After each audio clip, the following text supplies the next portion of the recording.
drones and predators, especially. We need to replicate a predator. We need to get more of our own drones so that there are no Trojans anywhere. And most importantly, I would like to say, we need to convince the United States about the justness of our cause. I am really surprised at the reaction of Trump and Marco Rubio. Yes. So, one thing I'll tell you about Prime Minister Modi, from the beginning he made it clear, I have given freedom to the military. I have given freedom to them to act as they will. That's the wisest decision that a leader can take, and he took it. So my point is very simple, Rahul. We are united. Where is this? The Munir was talking about, as you said, a new biological species. Where is the disunity? We are one. We are 1.4 billion people. Yes. All religions, all regions, everything. We are all together in this war. And we may represent the four of us may represent four entirely different parts of the country. But the reality is we are united in love of our country, in love of Bharat, that is India. And I would like to say, Rahul, this has shown the nonsense that Munir was spouting. Yes. He was hoping for all-out communal conflict. Yeah. He has got nothing. And I would like to congratulate the people of India for having stood unitedly and for remaining united. And viewers, I have to tell you this. Talking about unity, talking about the unity of purpose, I want to tell you that the picture that we just showed you on the left of your screens, just a little short while back, where the Indian BSF and other units who are deployed at the LOC and the IB are hammering Pakistan. If you listen to that entire video that has been released, it is cut to the strains of Kadam Kadam Bada Ja, a beautiful anthem. Yes. If you listen to it, if you play it loudly, you'll understand. And viewers, that anthem mobilizes all of us and makes us take a stride in one direction. All of us. No one is left behind. The PIB fact-checking unit is also working overtime, viewers. They've just put out a tweet saying, heard of the attack on Nagrota airbase? Well, beware, they've said, beware. An old and digitally altered video is being falsely circulated as footage of a Pakistani attack on the Nagrota airbase. The Pakistanis are daydreaming, viewers, and they're putting out all sorts of garbage. All sorts of garbage on social media. They're only fighting this war on social media, viewers. Let me tell you this. Because on the ground, they're getting hammered. Absolutely hammered. We'll take a short break. Take a short break. We'll come right back.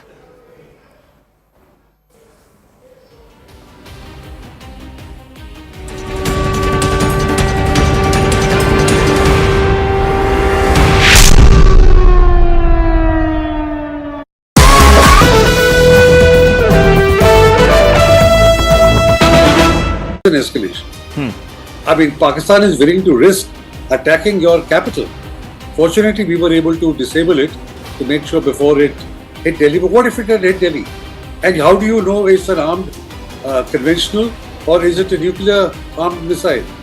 So Pakistan is testing the limits of India's patience, and therefore any response henceforth will be measured. But that measure will also go up several notches. Well, again, since you're talking about that, well, let me report two other developments. Sirens on in Jammu and another explosion heard in Srinagar. So let's just hope that everything is, everyone is out of harm's way. Akash joining us for more on these details. Ishan Vani reporting another explosion heard in Srinagar. Akash, the sirens in Jammu and the explosion heard in Srinagar. Yes. Yes, we have been hearing the sirens. In fact, I'll try to give you some natural ambience. There you have the sirens, and these sirens are on since just a while back. We heard the AD gun sound destroying one drone, and I was in fact reporting that, Rahul. In fact, in Srinagar we have been hearing about similar activities. So it seems like Pakistan is still not in fact letting its well, big news coming in, Akash. Sort of big news coming in. First phone call between India and Pakistan. The DGMOs are talking now. Just break this down for us. DGMOs talking What does this mean? Yes, Director General Military Operations, we have seen that how their offices connected last Tuesday. But Manoj Gupta has been reporting that one hotline connection has been established, in fact, today. And Pakistan wants de-escalation. This is a big news coming in fact, Rahul.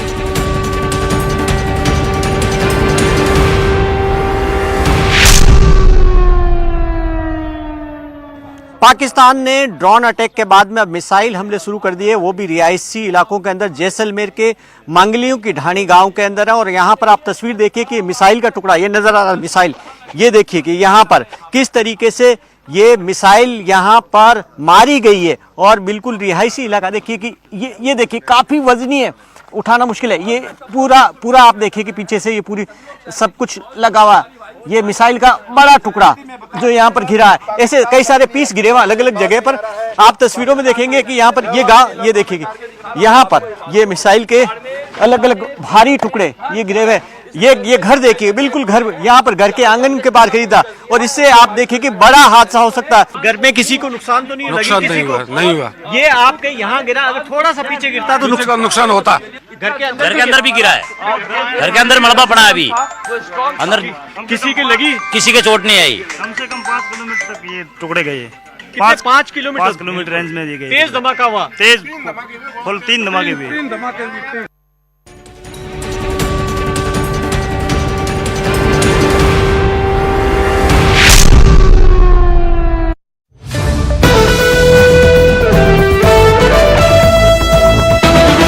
An escalation. I mean, Pakistan is willing to risk attacking your capital. Fortunately, we were able to disable it to make sure before it hit Delhi. But what if it had hit Delhi? And how do you know it's an armed conventional or is it a nuclear armed missile? So Pakistan is testing the limits of India's patience, and therefore any response henceforth will be measured. But that measure will also go up several notches. Well, again, since you're talking about that, well, let me report two other developments. Sirens on in Jammu and another explosion heard in Srinagar. So let's just hope that everything is, everyone is out of harm's way. Akash joining us for more on these details. Ishan Vani reporting another explosion heard in Srinagar. Akash, the sirens in Jammu and the explosion heard in Srinagar. Yes. Yes, we have been hearing the sirens. In fact, I'll try to give you some natural ambience. There you have the sirens, and these sirens are on since just a while back. We heard the AD gun sound destroying one drone, and I was in fact reporting that, Rahul. In fact, in Srinagar, we have been hearing about similar activities. So it seems like Pakistan is still not, in fact, letting its big men news coming in, rest from the Akash. sort of Big news activities coming that they in. have. First phone call between India and Pakistan. The DGMOs are talking now. Just break this down for us. DGMOs talking. What does this mean? Yes, Director General Military Operations, we have seen that how their offices connected last Tuesday. But Manoj Gupta has been reporting that one hotline connection has been established, in fact, today. And Pakistan wants de-escalation. This is a big news coming in fact, Rahul. Pakistan wants de-escalation. Situation is, in fact, bad in the country, and Pakistan wants to meet Indian side. This was the connection between the DGMOs on both the sides, and they have spoken on hotline. DGMO, remember, is someone who takes care of the operation of the military on both sides, and we have been given to understand that DGMOs connected from both the sides. Well, and Pakistan right now I have to go across de-escalation. to okay, just 1 second, because we only have him for 10 minutes apparently, and I've been asked to go straight across to the father of Daniel Pearl. Daniel Pearl, we have to go across to Jude Pearl. I'm being told that we only have him for 10 minutes. I'm sorry, viewers, but in the middle of this breaking news, I have to go across to Jude Pearl, I'm told. Jude Pearl, your reactions really to the Indian strike, taking out the brother of Masood Azhar, a person directly connected with the incident involving your son. Are you speaking to me? Yes, Mr. Jodhpur. Oh, I can hardly hear you. Okay, I'm sorry. Yeah, the question was what my reaction is. I am, of course, very delighted that the issues of my son has come to the attention of the media and the general public, because it has been almost forgotten. And what was forgotten is the fact that the people responsible for his murder have not been brought to justice. So I'm glad that at least the person who was indirectly connected with his abduction was killed. I'm not sure that he was killed, actually. I haven't seen any confirmation from the Pakistani side Okay. that Azhar was killed. But I trust the Indian intelligence to verify that.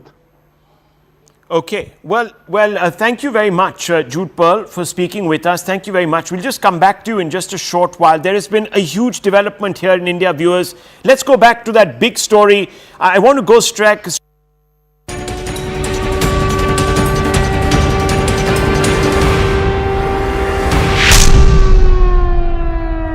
Viewers, it's 1 o'clock in the afternoon on a day that has brought some news of devastation from Pakistan. We've been telling you it's been building up to this, and it has. It's dawned on Pakistan and its military bosses that where they sit, the very ground beneath their feet is shrinking and is unstable.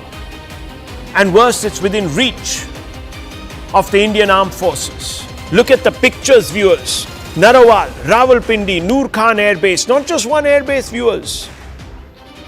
Half a dozen air bases are up in flames. In the middle of your screens is Rawalpindi. That is the citadel of the Pakistani's military establishment. That's where General Munir sits. It's the military headquarters. And within yards of that military headquarters, viewers, there's this massive ball of fire. Fire, viewers, you can see that lighting up the sky. Imagine the psychological impact of that. Narawal, viewers, it looks as if the entire horizon is lit up. Viewers, all of this would have been speculative had it not been for confirmation that has come via Vikram Misri. Vikram Misri and the two army officers, the two military officers rather, who brief the Indian media, brief all of us on a daily basis, came out and gave us a whole rundown of what has transpired, viewers.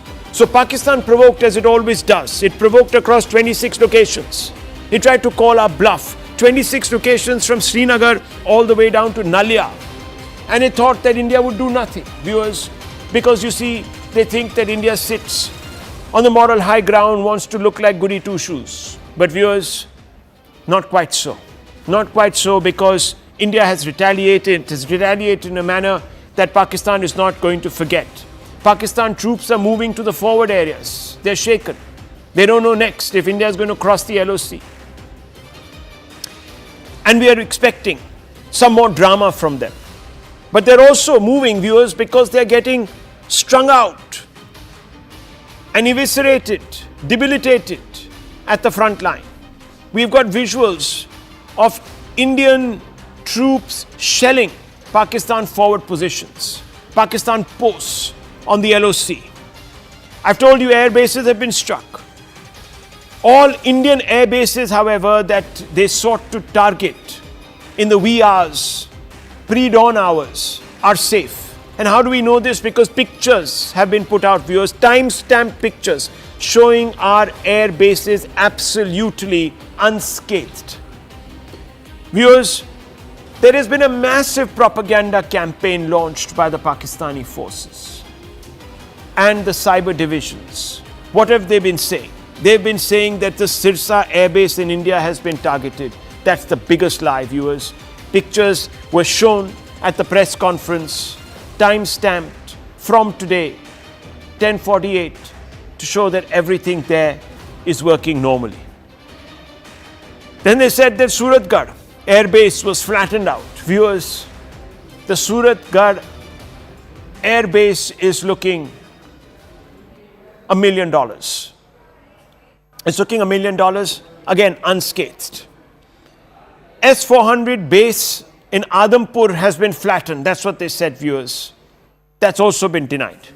Critical power and cyber systems in India have been brought down. That's also been denied, viewers. They launched high-speed missiles, the Fatah-2, which was intercepted, viewers, over Sirsa. It was supposed to be heading to Delhi. Everything the Pakistanis are throwing at us, viewers, is collapsing. Civilians, however, are being targeted by their coward army, their terrorist force. Since they can't really hit us where it hurts militarily, at our military installations and assets, they've decided, let's go after the soft targets, viewers. Because that's what terrorists do, don't they? They're bullies. They never take on someone equivalent. They always take on the weakest link. And they've gone after our unarmed, defenseless civilians, viewers. And some have suffered grievous casualties. And there's also been an attempt, cowardly attempt, insidious, invidious attempt, viewers, to sow seeds of division between communities by spreading fake news, suggesting that Indian forces have carried out a false flag operation and targeted Sri Amritsar Sahib. Again, viewers, if you just have friends or anybody, they'll confirm to you that that's not the case. They've also said that we've been striking in Afghanistan. Can you believe it, viewers? That's also, of course, a lie. They're using civilian planes, viewers, as shields. That's also happening. So as tensions continue to escalate, viewers, listen in to Vikram Misri.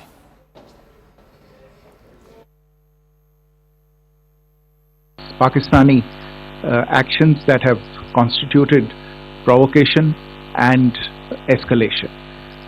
In response, and I repeat, in response, India has defended and reacted in a responsible and measured fashion to these provocations and these escalations by the Pakistani side. Earlier this morning, we saw a repeat of this escalatory and provocative pattern.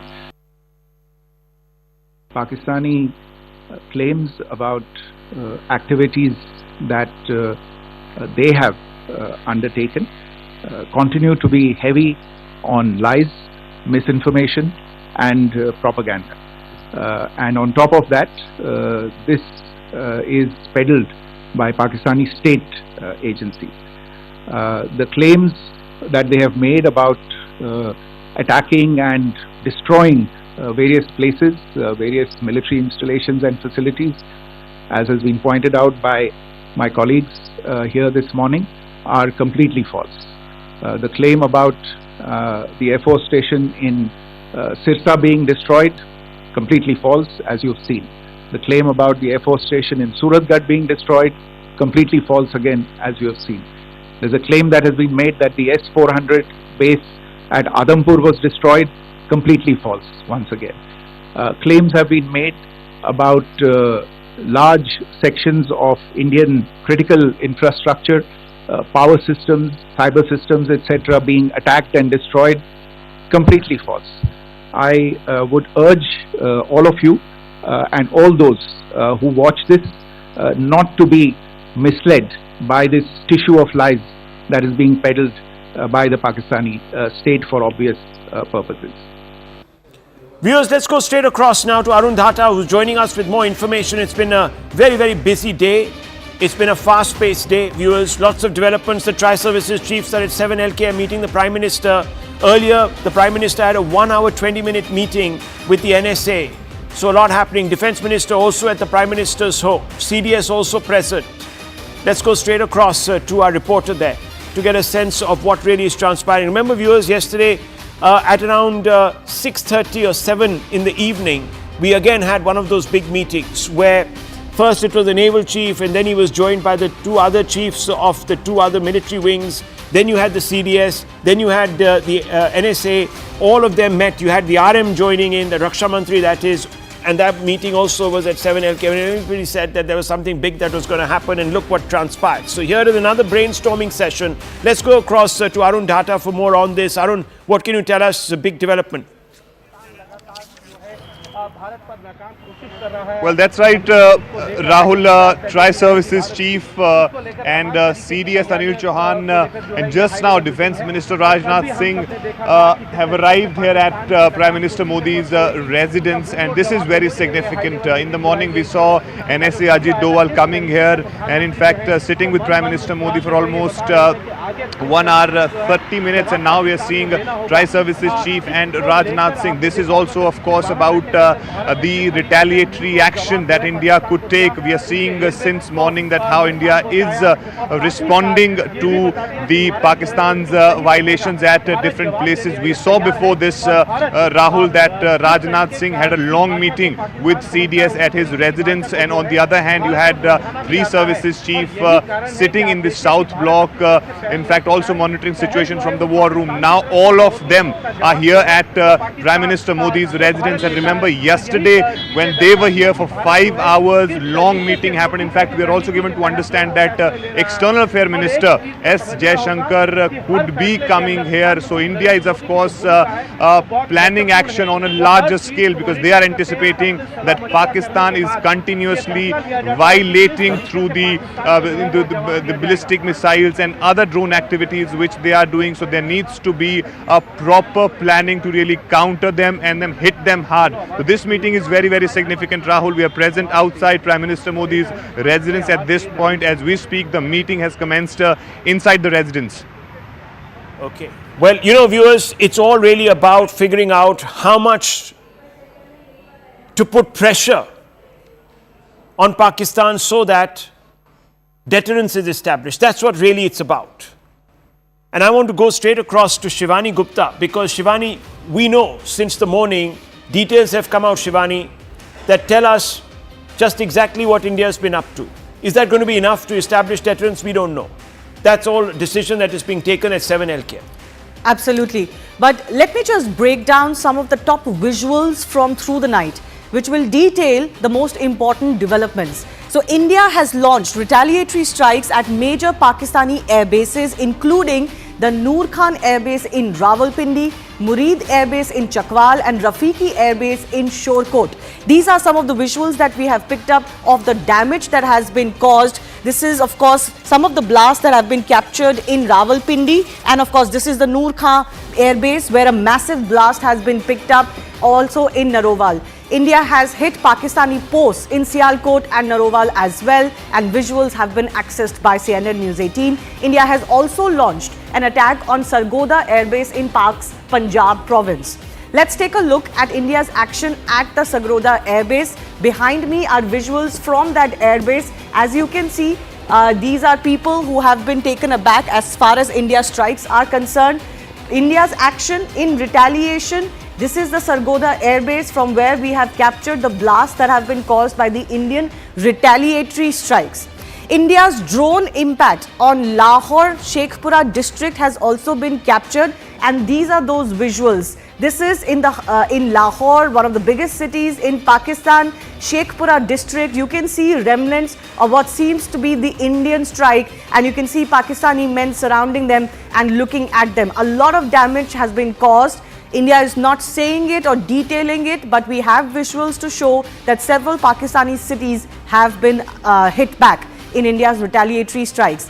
Damage has been sustained due to Pakistan's cowardly attack on Indian side of the civilian border areas as well. These are some of the regions that we are bringing to you. A lot of them are damages from the areas across the LC, particularly in Jammu, in Baramulla, in Uri, and so on and so forth. These have been caused both because of Pakistan's heavy artillery shelling, but also because of the swarm drone and missile attack that Pakistan attempted once again. So here you can see in Jammu city, a Hindu temple was targeted. Homes have been damaged in Rehari. Shops have been destroyed in Jammu's Nagbani, and civilian residential areas particularly have been targeted in Uri and Baramulla. In the press conference that also was held a short while ago, that's exactly what the Foreign Secretary detailed, that civilian areas are being targeted, and this has been happening for the last 3 days. Let's also get you some more footages that we've captured from across Indian cities. Drone and missile debris is being found in multiple cities along the IB in India. Remember, 26 locations along the western border where drone and missile attack was attempted again by Pakistan, and a lot of that debris is being found. In Srinagar's Lasjan, what is believed to be remnants or parts of a downed Pakistani jet are seen in some of these visuals at the very left top of the screen. But also in Lasjan, there are of course a Pakistani projectile debris that has been found.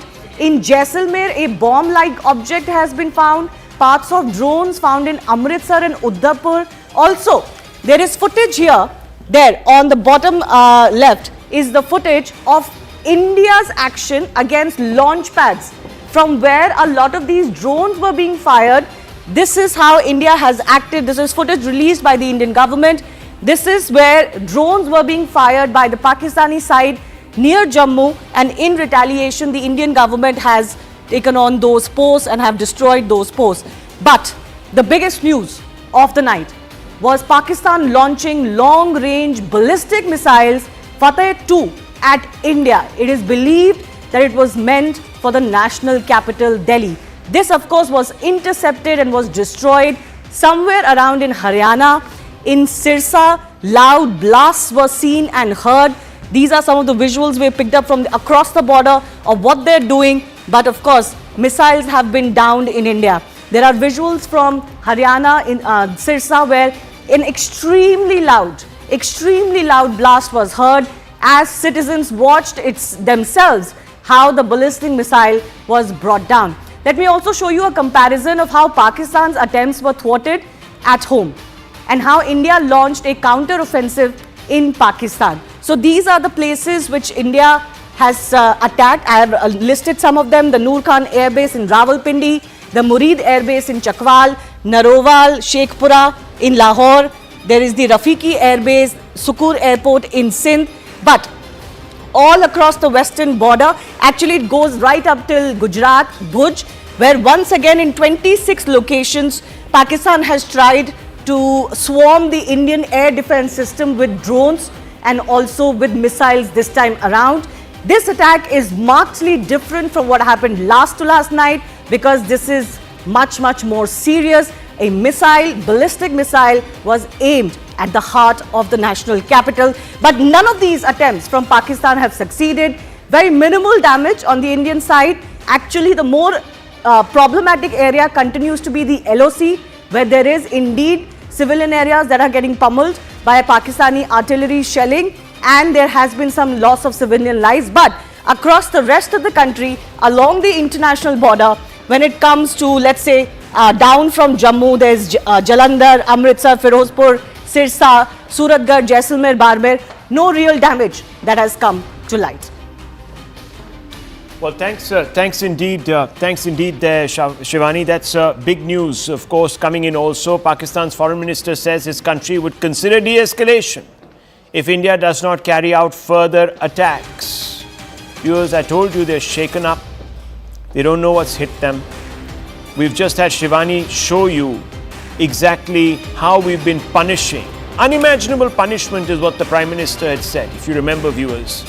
Let's go across to Tejinder Singh for more on this. Tejinder Singh Sodi will be joining us for more on this, viewers. But a short while back, in fact around 12 o'clock, we had reported that the Pakistan's DGMO had tried to reach out to our DGMO saying that, look, let's de-escalate. We are ready to de-escalate. Now the Pakistani foreign minister says his country would consider de-escalation. In the background, a call has gone out from US Secretary Rubio to the Army Chief of Pakistan. Yes, General Munir, the man who's got his head in the clouds. And that person was told pretty much in very straight, direct language, you've got to step down, buddy. You've got to step back. He was told that, viewers, because Rubio put out a statement saying that he'd also passed down that message that you need to start talking to the Indian side also. Dr. Jaishankar responded short while back, viewers, saying that India will do what it has to do in its own interest. We are not here to escalate anything. But if Pakistan doesn't choose to take the off-ramp, they don't choose to curtail all this terror activity that they are resorting to, it's going to be problematic. Let's go across to our reporter Tejinder.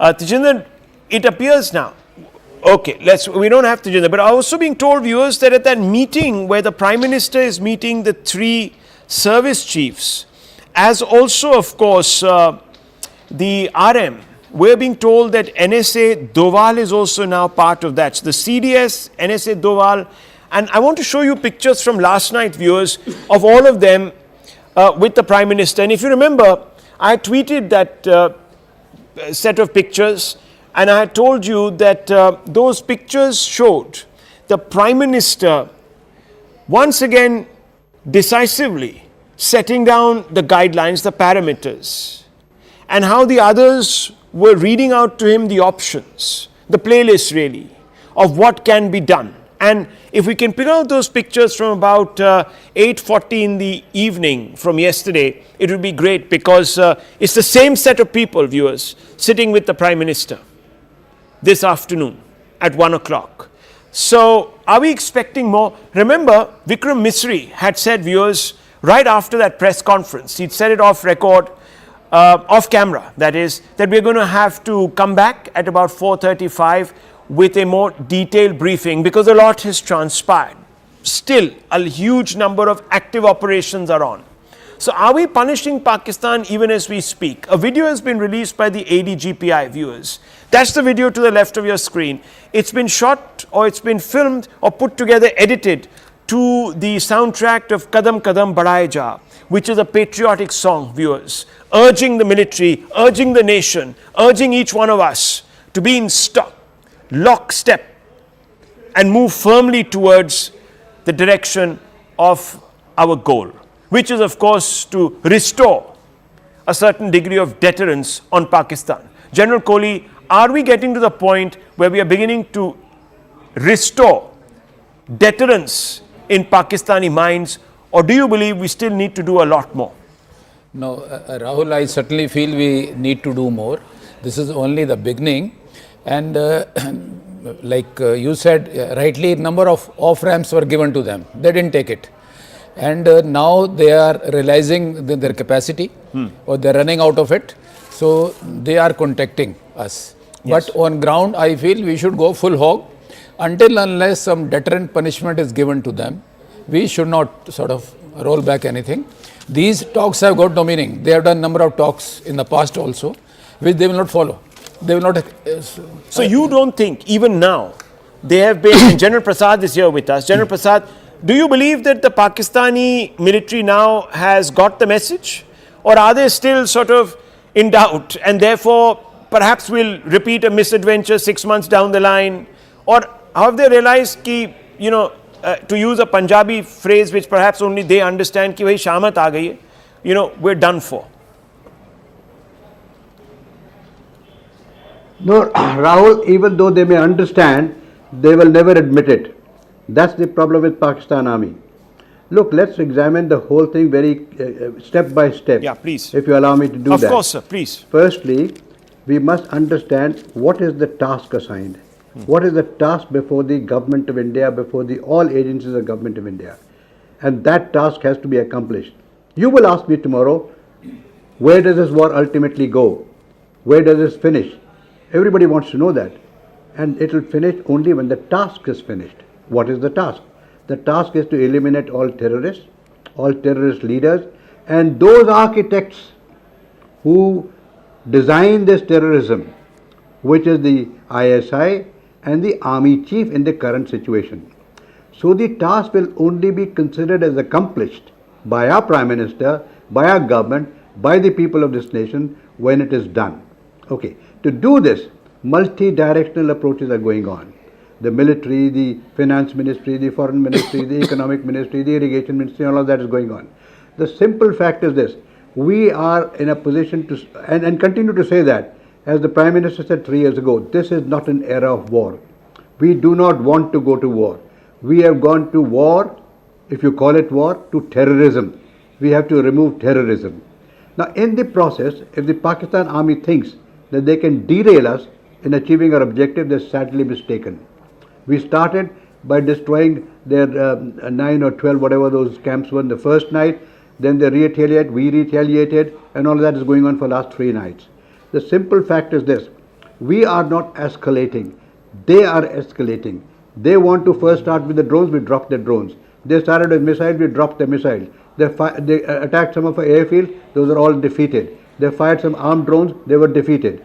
Now, if all this continues and they try another stunt, some reports say there's some formation that moves closer to the IB. Sure, come closer to the IB, we have no problem. You escalate, but we will not, as far as possible, target civilians. I need to interrupt you, That sir. is I not just a need part to of our- interrupt you because look at this, viewers. These are pictures from Rahim Yar Khan. Look at this, viewers. The offices, palatial looking mansions. Look at them. The chandeliers hanging by a thread, viewers, from the ceilings. This is what India has done. This is their cantonment, viewers. It's looking like a garbage dump. Completely flattened out. Rahim Yar Khan Air Base in tatters. Visuals of the destruction. There it is, viewers. This is evidence. Evidence coming out of Pakistan. This has not been put here by anyone else, viewers, than these people in Pakistan who have got the shock of their lives. So if the idea was actually to, at some level or the other, impose a degree of deterrence, we have done that, viewers, in a way that the Pakistanis will remember. It's visible. They can feel it now. They can feel it, they can see it. They know that even their most pristine bases are open to India. Yes, Rahul, I just want to say something. Taking clue of what General Shankar said, you see, we should not forget our aim. By killing 100 or a terrorist, 100 more will get created. And so long we do not, because the basic thing is this ideology which is behind this. And the supporting this ideology is their army. So the army needs to be punished. And the Pakistan as a country need to be deterred. How that can be done? You see, by these kinetic actions, which we certainly take, we must not stop here. Some deterrent punishment must be given to them, visible, so that their army is made to look silly in front of their population, one. But long-term solution will be that we break Pakistan from within. You see, Pakistan is a nuclear power, and if you look at 1990, the Russia was broken from within. They broke into 15 parts. So the way we have started these non-kinetic actions and the economic squeeze has been started, that should carry on.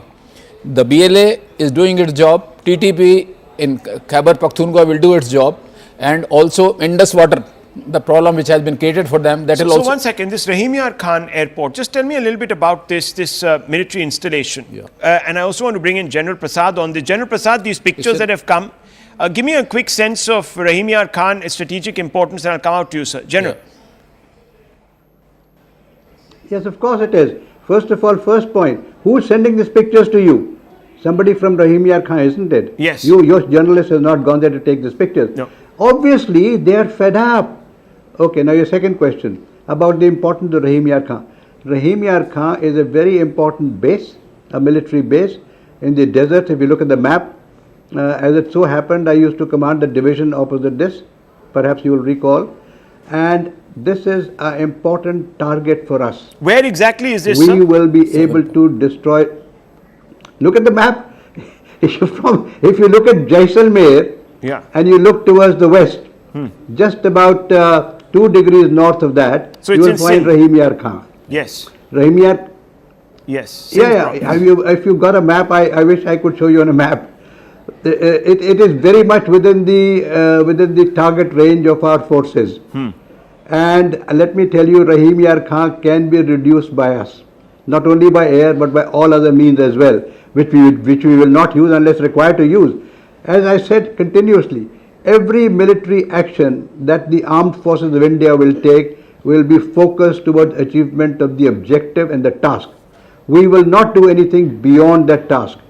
And if you force us to do it, if Rahim Yar Khan gets activated against us, they will get a lesson. They've already got one lesson already. If they want to do some tank movement from there, they'll get an answer from us in tank movement also. The point is this: If the military, now so far they've only used the air power, the missiles, the drones and the aircraft. Yeah. All of them have been responded to. The lots of bases have been made unfunctional. If they wish to do a land action, they must understand that we fully appreciate this, and they will have a very soon a situation where 90,000 people will lay their arms down, and the Pakistan army much quicker this time than what they were in Bangladesh. They are actually, the rank and file of Pakistan is quite fed up. Is quite fed up of their senior officers who have done business as part of their appointments. A huge amount of trade and commerce that goes on at the higher levels. They have huge pieces of land in Pakistan. And if you go into more detail, which I'm sure you will, some of the social medias are showing what kind of accounts the senior generals of the Pakistan army have in accounts in the UK and elsewhere in the world. So the lower ranks are the ones. Now I will give you a small example of the past history, very recent history. You remember when Imran Khan's story was going on? The GHQ headquarters was surrounded by the civilians. Yes. One of the corps commanders had to run away from his home. You remember that? Yes. So is that situation likely to occur? See what the general that was said, unprecedented, sir. That was unprecedented. I mean, can you imagine the Holy of Holies in Pakistan, General Shankar Prasad, exposed in that manner? You're absolutely right. That's a very good example you've picked. Yes. Go ahead, please. Yeah. Yeah, and what I just saying is this, that you see, we have to make the army change its thinking from terrorism to conventional war, which they haven't understood. They are only focusing on terrorism. If you allow me, I'll tell you, Ziaul Haq, back 30 years ago, said, we cannot win a conventional war with India after Pakistan, they're going to defeat.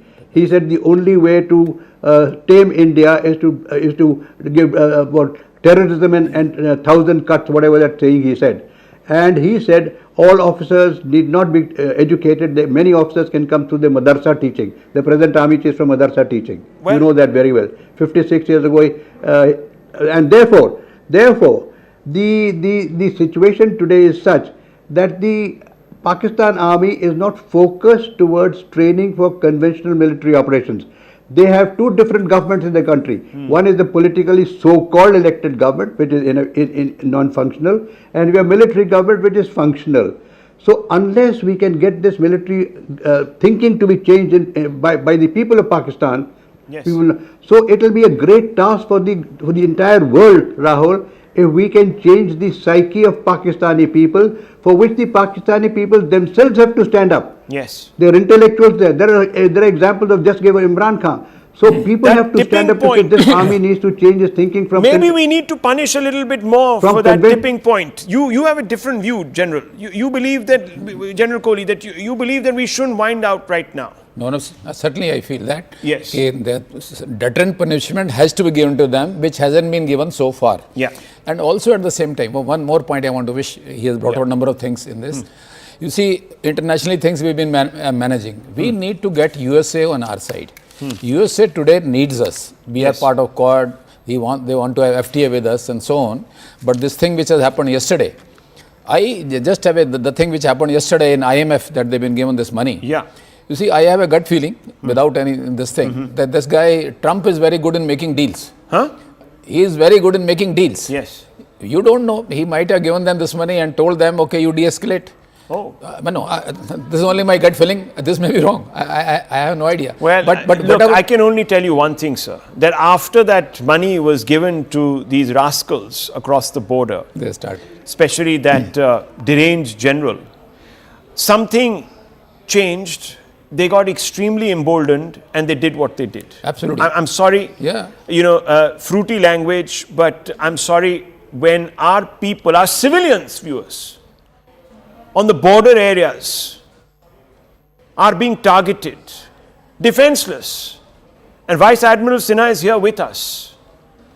When a military behaves like an auxiliary of a terrorist organization, then they deserve only condemnation. Nonetheless, I'm not going to get swept away. I'm going to reel myself back in. But Vice Admiral Sinha, this is very important. We are now at a point of inflection. There is a meeting going on, a very important meeting between the Tri-Services chiefs, the CDS, the NSA, the RM and the Prime Minister. It's the same team from yesterday. We're seeing what they have done after meeting yesterday. This is Rahim Yar Khan. Jaisalmer was being, as you know, harried for the last 2 nights. And General Prasad has told us that this is right opposite that. And we've responded by doing this to them.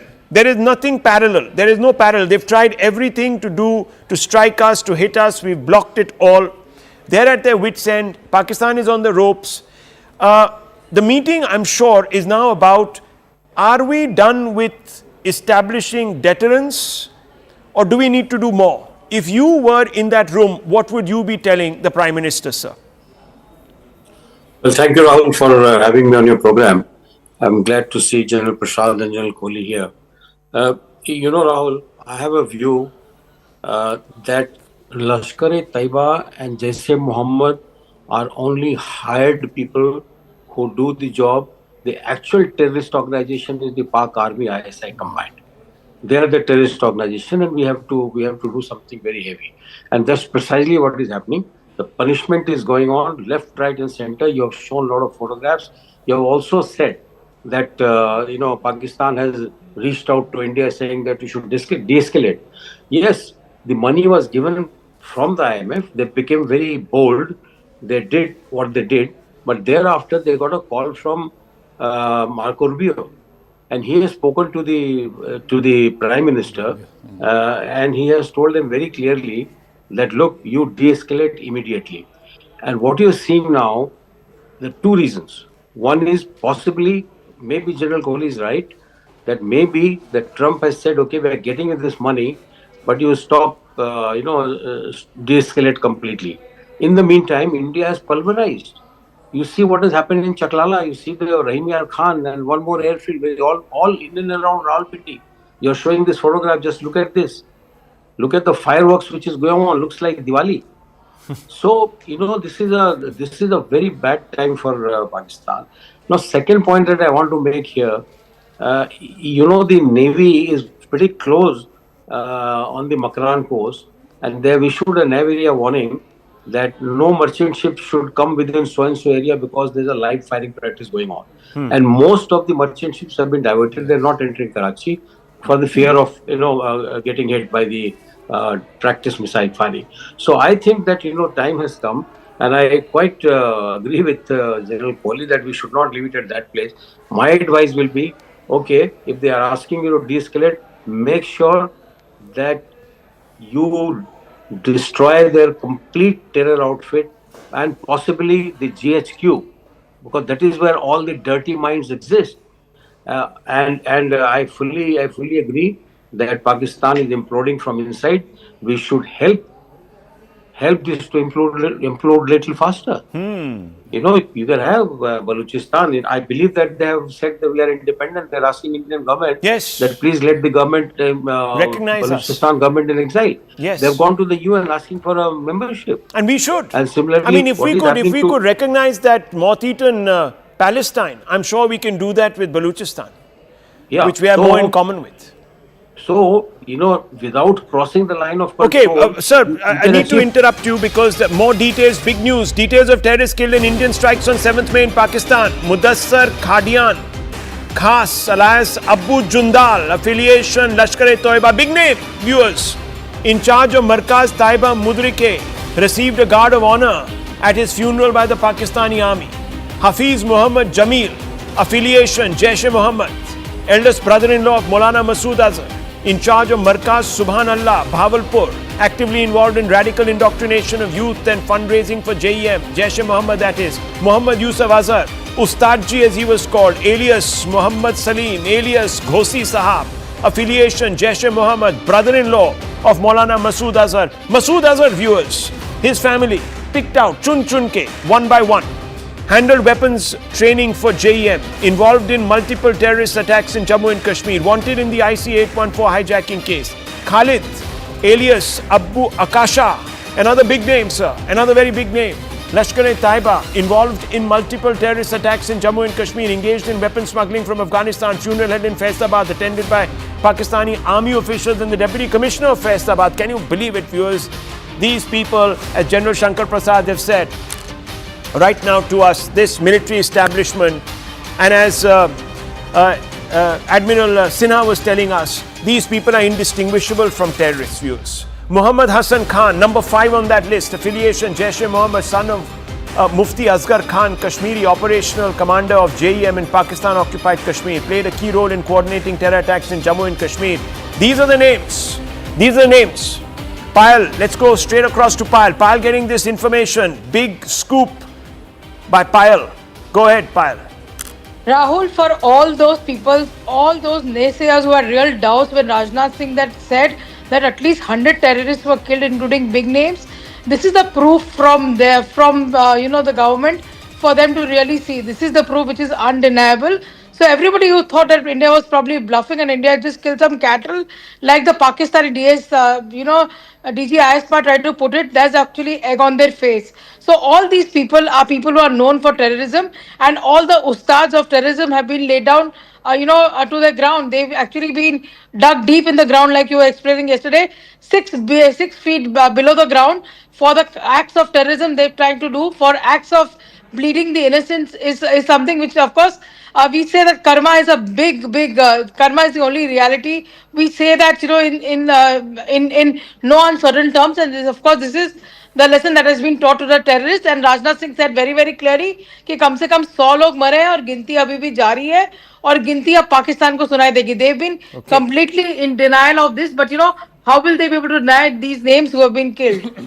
Well, clearly all of this information now being made public, viewers, because we've very close to the aims that we set out. Let me bring in Akash. Akash, all of this information, the footage, the names, India has got very close to the end game. Perhaps now we're reassessing what more, how much more, but that's a different matter. Akash. Rahul, one may wonder that how Indian agencies knew that these individuals were living there and, are there at that point in time. There is when, intelligence plays a major role. And in this entire operation, we have been told that intelligence agencies played a major role. And at this point in time, while we have got these 5 names.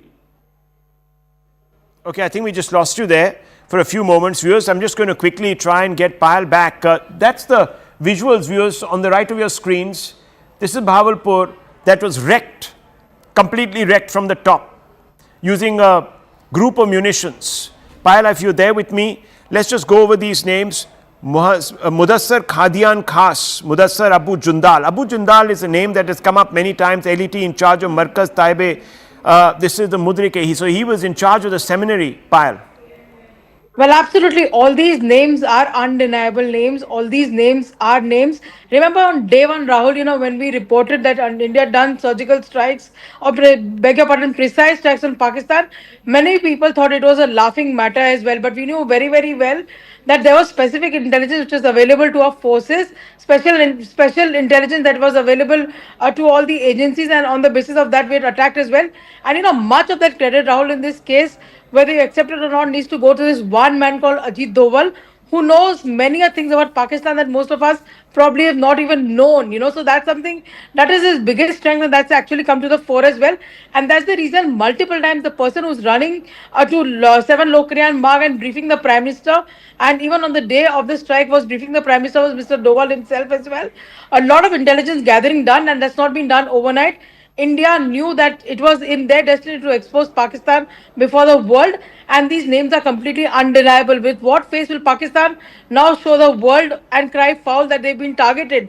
Pakistan has been playing dirty tricks all along, not just across the border, still trying to kill innocent civilians, are trying to lie to their own people that they've been attacked, are trying to lie, saying that their airspace is being shut, but that has also been amply in fact they've been defaced by the Indian establishment. If you don't mind, Payal, I just want to quickly bring in, just hold on with me, just trying to get Akash in to get certain specific detail about these individuals. Akash, can you break down this list?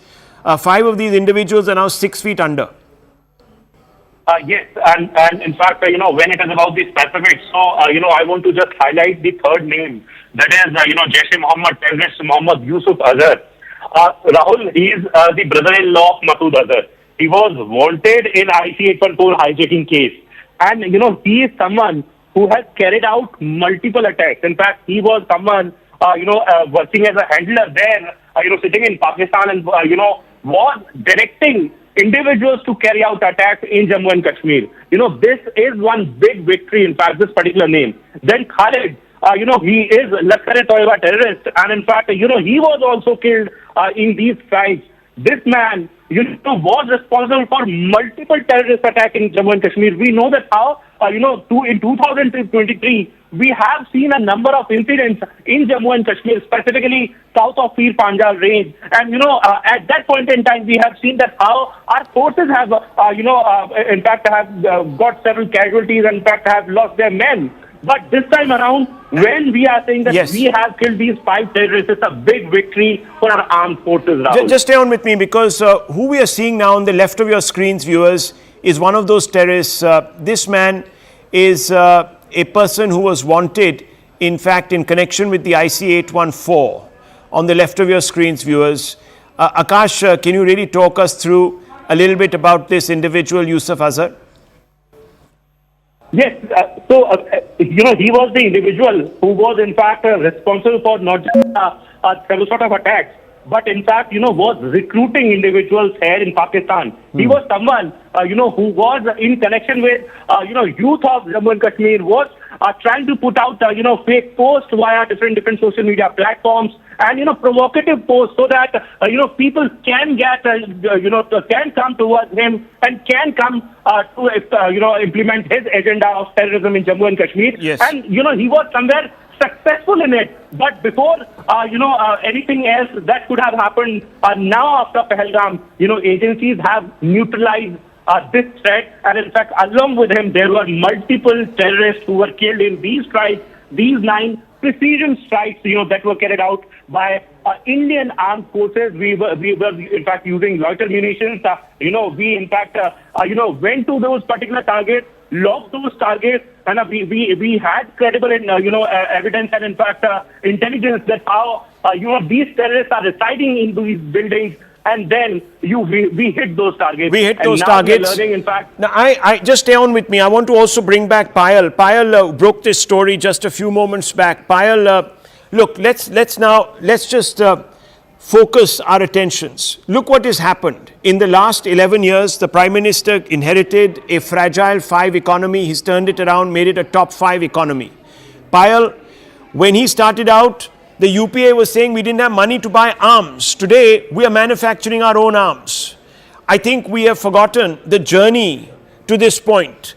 To the top viewers of your screens, the top right-hand side of your screens, Payal is there with us.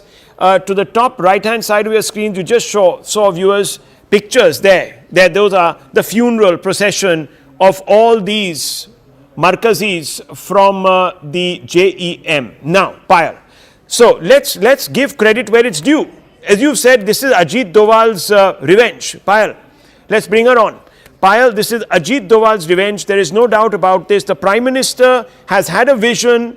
We have come to this moment because of the Prime Minister's vision. This has taken 11 years in gestating this vision, but how brilliantly today we are poised, and Pakistan cannot believe what it has seen. Well, of course, there's no doubt whatsoever. In 2008, when the deadly Mumbai attacks took place, it took you 11 years to even bring one of the perpetrators to justice in India. That happened under the leadership of Prime Minister Narendra Modi. Rahul, when in the past, in the last many years, and not that Pakistan has bled us for the first time that you've seen, people actually rallying behind an elected leader, essentially saying that he's done this in Uri, he's done this in he's done it in Balakot, he will do it again as well. The rallying sound of all the public, especially those who had lost their loved ones, always were of the opinion that yes, Modi will avenge the revenge. That's something which Prime Minister Narendra Modi is an image that he's created about himself and delivered the task as well. Now, you've seen that India has come, from a very bad political paralysis state to a country that the whole world looks forward to as well. In fact, let me tell our viewers, Rahul, in the last meeting which we had for the all party delegation, back then also Rajnath Singh told the members of the various political parties that everybody was questioning whether India would be able to have its defense preparedness in place. There are multiple production centers of defense equipment who've come forward proactively, told the government we don't care for profit, We don't care for any advance money. If you want us to produce, we will produce this because brand India and Team India is larger than anything else. When have you seen this kind of sentiment really come forward as far as brand India is concerned? That credit undoubtedly must be given to this one man, Narendra Modi, who's been able to teach Pakistan a lesson. And as he vowed that we will be teaching our lesson, that kabhi kisi ne nahi sikhaya hoga, aisa sabak unko sikhayenge. That's the largest sentiment. So, That's the largest obviously sentiment. people. He expressed that sentiment in Bihar, did he not? He said that, look, we're going to bring unimaginable punishment to bear. Viewers, you know, there will be still some who will carp and say, what about Dawood? What about Hafiz Saeed? What about, Maulana Masood? Not Maulana, actually, Masood Azhar. This is not a Maulana. Religion doesn't teach you this, viewers. This is Masood Azhar. Where are these three? Why haven't we still got them? There are a whole lot of people, Payal, and you know this. No ustad teaches anybody to kill anyone, isn't it? Yes, absolutely. And there are a whole lot of other people in this country, viewers. And Payal, please feel free to weigh in on this, who questioned the Prime Minister when he went out there and did a deal, government to government deal with the French to get the Rafale. They said that he had sold this country down the toilet, that we were overpaying. In fact, just yesterday, there was a Congress handle that put out that stuff once again. There were people who said he's an effete prime minister, he talks more than he delivers. There were people who said that Pulwama was a false flag operation. They went on television. They are being quoted today in Pakistan by the Pakistani ISPR. There are many people who doubted the prime minister's intention. Today, viewers, and Payal, please correct me, do you think the PM has sent out a clear message that all the stuff you said about me was propaganda? I have walked the talk. Or am I exaggerating here? Rahul, the dealers and the dealing age is far gone. That's probably the problem that multiple people now really have, because the dealers' doors are completely shut by this man, Narendra Modi. When in the last 10 years have you, in fact, come out and seen any proof coming to the fore as well? Of course, corruption cases have been there. Defense deals have always been a thing of the past. But nothing of that sort even coming to the fore right now as well. And for all those people who are damning the Indian government for the S-400 that was being bought, look what results it's delivering right now. It's like the Sudarshan Chakra that everybody was explaining to the visuals yesterday. And the that actually Akash, saved India. homemade Akash. People, when they said, oh, Modi, when Modi declared before, I remember, COVID, that we are doing Atmanirbhar Bharat, they all mocked him. They said, oh, this is going back to import substitution days. You know, this is the nationalization of industry, this, that, the other. Today, look at this, viewers. We have pummeled Pakistan. The Rawalpindi is the bastion of the Pakistani army. Payal, this takes a lot of doing. Well, absolutely. And I mean, while we all really appreciate that all the political parties are speaking in one tone, but they've realized the results that Narendra Modi's government has been able to deliver. There's no charity even in the business of politics, Rahul. Yes, absolutely. Well, there's more breaking news coming in, viewers. Look, we're going to keep these visuals on one side, viewers, because what we now know is that 5 high-value assets of the terror ecosystem have been pummeled. The Vice Admiral is here with us. The generals are here with us. Now we are being told that bomb-like debris has been found in Damtal, few kilometers away from Pathankot. Now remember, viewers, even as we are speaking, Pakistan is still not completely backed off. So they're still irritating us with their cheap Chinese drones and their defunct machines. They're trying here, they're trying there, because they want a face saver. As we speak, there is a meeting going on between the President of Pakistan and the Prime Minister of Pakistan. The two civilians, viewers who are not in control, they're clueless. In fact, no one is even picking up the phone and speaking to them. They're talking to each other. Rubio calls the military, the general who's actually in charge of Pakistan, which tells you everything. So they're sitting there and they're congratulating the Pakistani army, trying to look very self-indulgent and important, while all the decisions are being taken by a general who is completely absent. Our tri-service chiefs are visible. They are holding meetings. They are situation planning. They are auditing. They are assessing. The CDS is visible. The RM is visible. Yesterday you saw the RM and all the others in their combat gear smiling away, because they know. Admiral, they know. They know that they've got Pakistan now on the ropes. The conversation we are having in government now, I'm quite sure, is whether this is enough. Should we de-escalate? The world is getting a little jittery.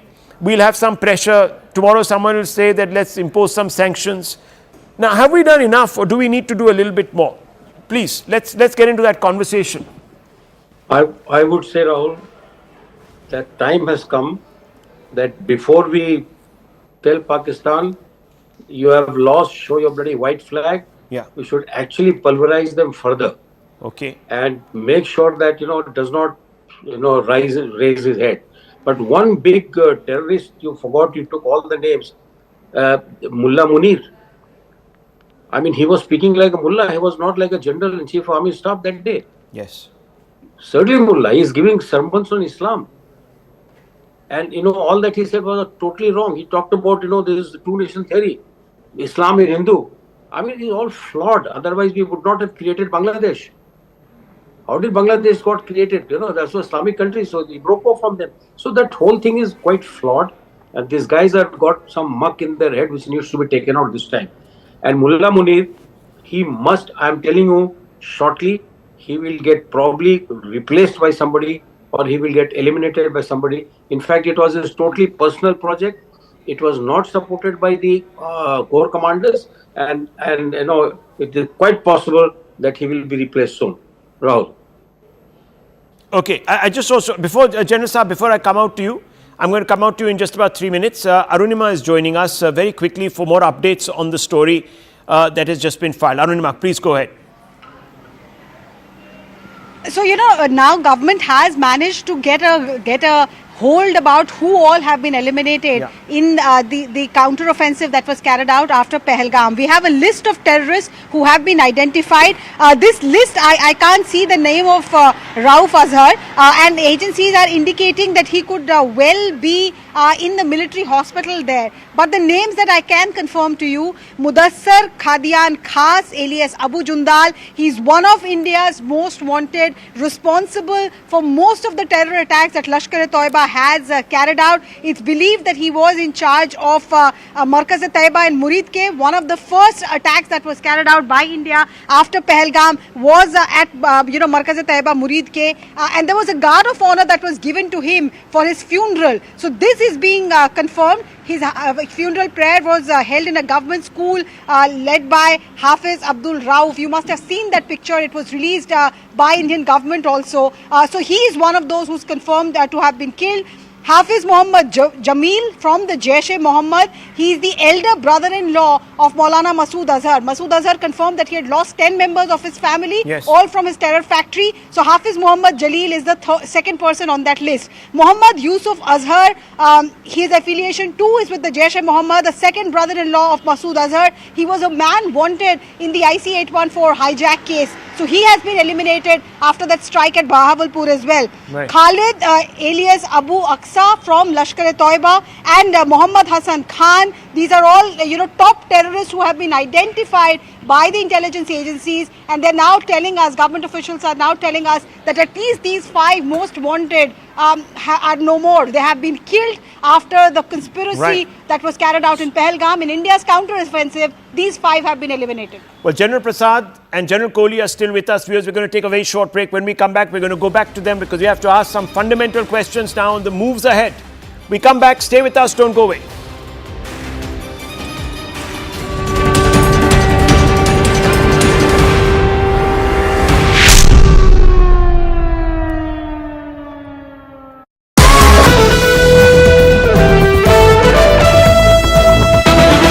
An escalation.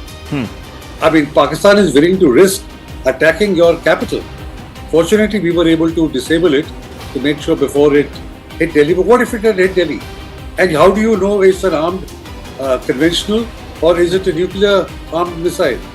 So Pakistan is testing the limits of India's patience, and therefore any response henceforth will be measured. But that measure will also go up several notches. Well, again, since you're talking about that, well, let me report 2 other developments. Sirens on in Jammu and another explosion heard in Srinagar. So let's just hope that everything is, everyone is out of harm's way. Akash joining us for more on these details. Ishan Wani reporting another explosion heard in Srinagar. Akash, the sirens in Jammu and the explosion heard in Srinagar. Yes. Yes, we have been hearing the sirens. In fact, I'll try to give you some natural ambience. There you have the sirens, and these sirens are on since just a while back. We heard the AD gun sound destroying one drone, and I was in fact reporting that, Rahul. In fact, in Srinagar we have been hearing about similar activities. So it seems like Pakistan is still not in fact letting its Big men news coming in, rest from the Akash. sort of Big news activities that coming they in. have. First phone call between India and Pakistan. The DGMOs are talking. Now, just break this down for us. DGMOs talking. What does this mean? Yes, Director General Military Operations. We have seen that how their offices connected last Tuesday. But Manoj Gupta has been reporting that one hotline connection has been established, in fact, today. And Pakistan wants de-escalation. This is a big news coming in fact, Rahul. Pakistan wants de-escalation. Situation is, in fact, bad in the country, and Pakistan wants to meet Indian side. This was the connection between the DGMOs on both the sides, and they have spoken on hotline. DGMO, remember, is someone...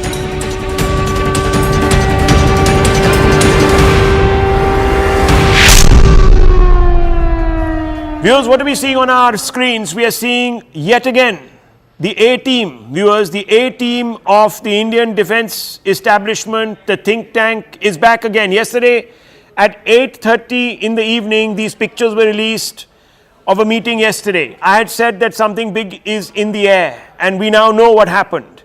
They're back again. This is Pakistan's worst nightmare. It takes a lot of political courage, conviction, viewers. That's the word. To go ahead, take the risks. This is a Prime Minister who's walking the talk. In Bihar, he said that I am going to inflict unimaginable punishment. When he went to Andhra Pradesh and when he met Chandrababu Naidu, Naidu turned around and said, I have seen pain in the Prime Minister's eyes. That was the first time he said that he's committed to the Prime Minister. He is pledging all support to the Prime Minister. Since then, viewers, the Prime Minister has executed this plan to perfection. He obviously has a large number of options that are presented to him, but it is left to his judgment to pick the option that works best. What step at the escalation ladder? Decisive decision making by the Prime Minister. You can see him in complete command and control there. I want to bring in Arun Dhata. Arun Dhata, this is an important day. On the left and on the right is the think tank. That man, Ajit Doval, hangs in the background, is very understated, gets very little credit, but has single-handedly broken the back of Pakistan by hitting it at the spots where it hurts the most. And he knows Pakistan like no one else in this country because he has been there. He has infiltrated Pakistan. He was in Pakistan. He knows how to speak Arabic and Urdu and all the languages that make anyone functional in Pakistan, go undercover in Pakistan. Arun Dhata, over to you, sir. Arun, can you hear me? That's right, Rahul, and that's the reason why you see the presence of NSA with Prime Minister each time.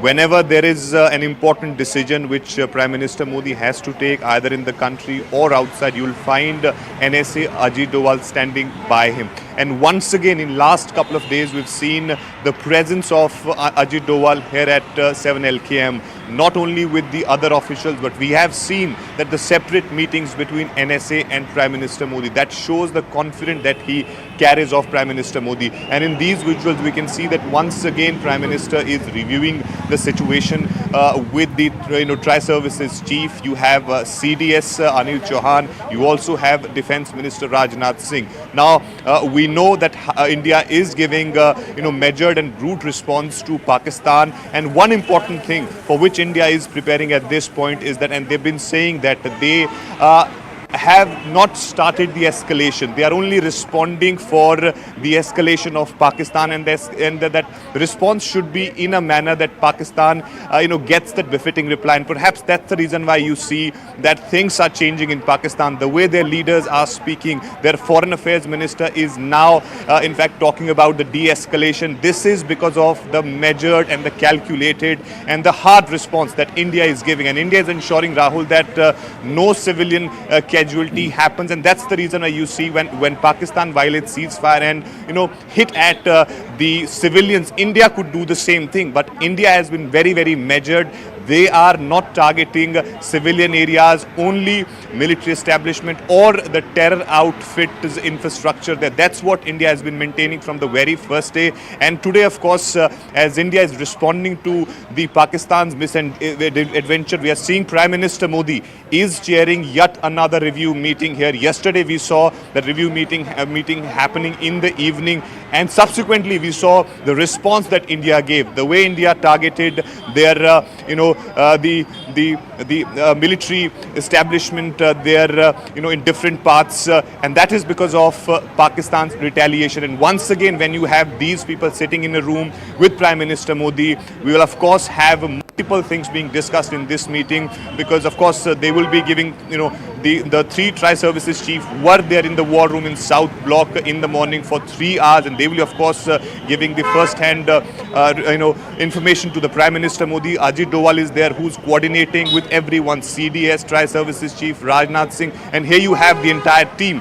this core group sitting together and also formulating strategy for further escalation from the Pakistan side. And this time perhaps the message would be very clear that you need to bleed them, you need to hit them where they actually get the real pain. Absolutely, that's the A-team, viewers. The A-team is back. It is strategizing. There are two conversations that most probably could be happening there. General Shankar Prasad, I want to bring you in on this. General Kohli also here with us. General Shankar Prasad, there are two conversations. We are at that inflection point. Should we go further? Should we actually recalibrate? Is Pakistan going to strike again? That intelligence would have been brought to the table by Ajit Doval. What is Pakistan thinking? They would have tapped into Pakistan. They would have known that this particular escalation that Pakistan attempted and India's retaliation, how has it gone down there?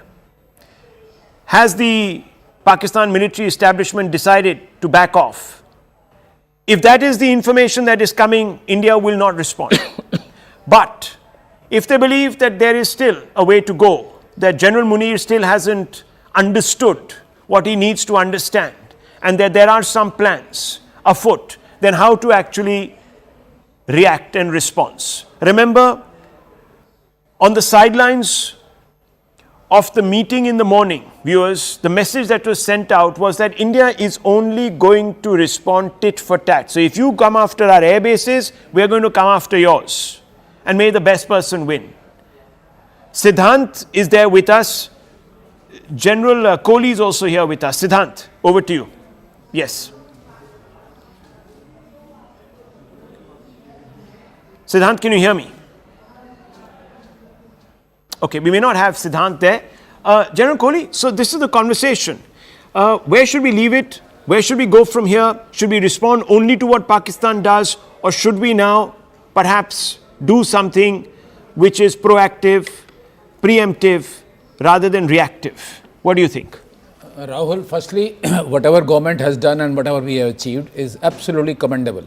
The job which was done on the night of 6/7, the precise attacks at their terrorist camps, it is unprecedented. They never expected. It's a great feat for the entire country. There's no doubt in this. Having said that, you see, at the moment, our conditions for us are very, very favorable. We should not let go of this opportunity. Though, of course, the right decision will be taken by the government. They have all the inputs with them. Some kind of, when I say the lessons, it means their military has to be hit. Let Munir come, let their senior officers come and say, okay, please stop it. So that the kind of larger than life image army has created in Pakistan, that image should go away. That only will get us peace for few years at least. And also I want to say something.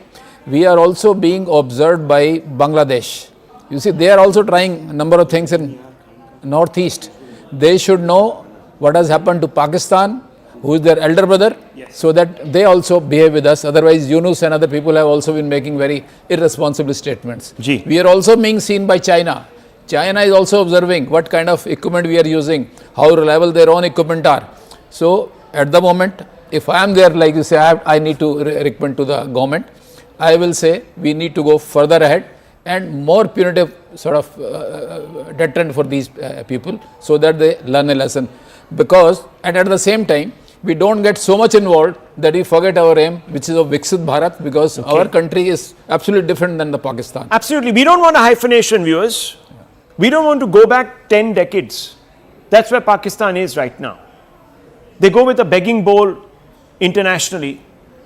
We have become the 5th largest. In 2 years, we're going to be the 3rd largest economy. By 2050, we're aspiring to be the top economy. And if we continue down this road, we will be. Of course, viewers, the entire edifice of Viksit Bharat is being laid in the last few years. And many people, viewers, have been going out there and saying that, look, nothing is being done, nothing is being done. Well, the best way to prove is to let the bat talk. And the Prime Minister has not just talked, viewers, he has delivered. I want to just show you some pictures from Rahim Yar Khan. We're just going to split this screen. The Prime Minister holding this meeting. This is the inner core. This is the this is the think tank, the military think tank, the A team. Ajit Doval is probably bringing documents there to present the Prime Minister an audit of what was done. Remember, he met him for about 1 hour, 20 minutes this morning to the one-on-one meeting. That must have been, this is what we did, sir. This is what you asked us to do. And I just want to show, not this photograph, but the photograph of Rahim Yar Khan, the airbase that was blasted. We just broke those pictures a short while back. All those pictures, that video evidence would have been shown to the Prime Minister. You wanted us to do A, B, C, D, E, F, G. This is what we have been able to do. This is not what we couldn't do. Then they would have said that, look, what now do you think is Pakistan's response going to be? They would have had the military intelligence supply them with those inputs. Let's split the screen, please. They would have had military intelligence supply them with that detailing. They would have said, okay, sir, this is what we are picking up. This is what Pakistan now expects to do. This is the retaliatory steps we think they're going to take. This is where they're going to hit us. Remember, this is an active operation, because Operation Sindoor 4.0 or 5.0, whatever you want to call it, is still actually taking place on our side. Even now, with drone attacks in Pathankot, in Srinagar, there have been alarms that have been sounded, etc., etc. So this is still a hot LOC.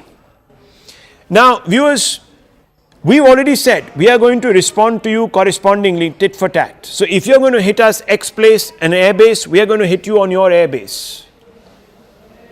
Clearly, we've been more successful. We have the better defense military systems. The Pakistanis don't. They've relied on Chinese infrastructure, which hasn't quite paid off. Now, I don't know why, viewers. Maybe they're not very good at using it. I don't know.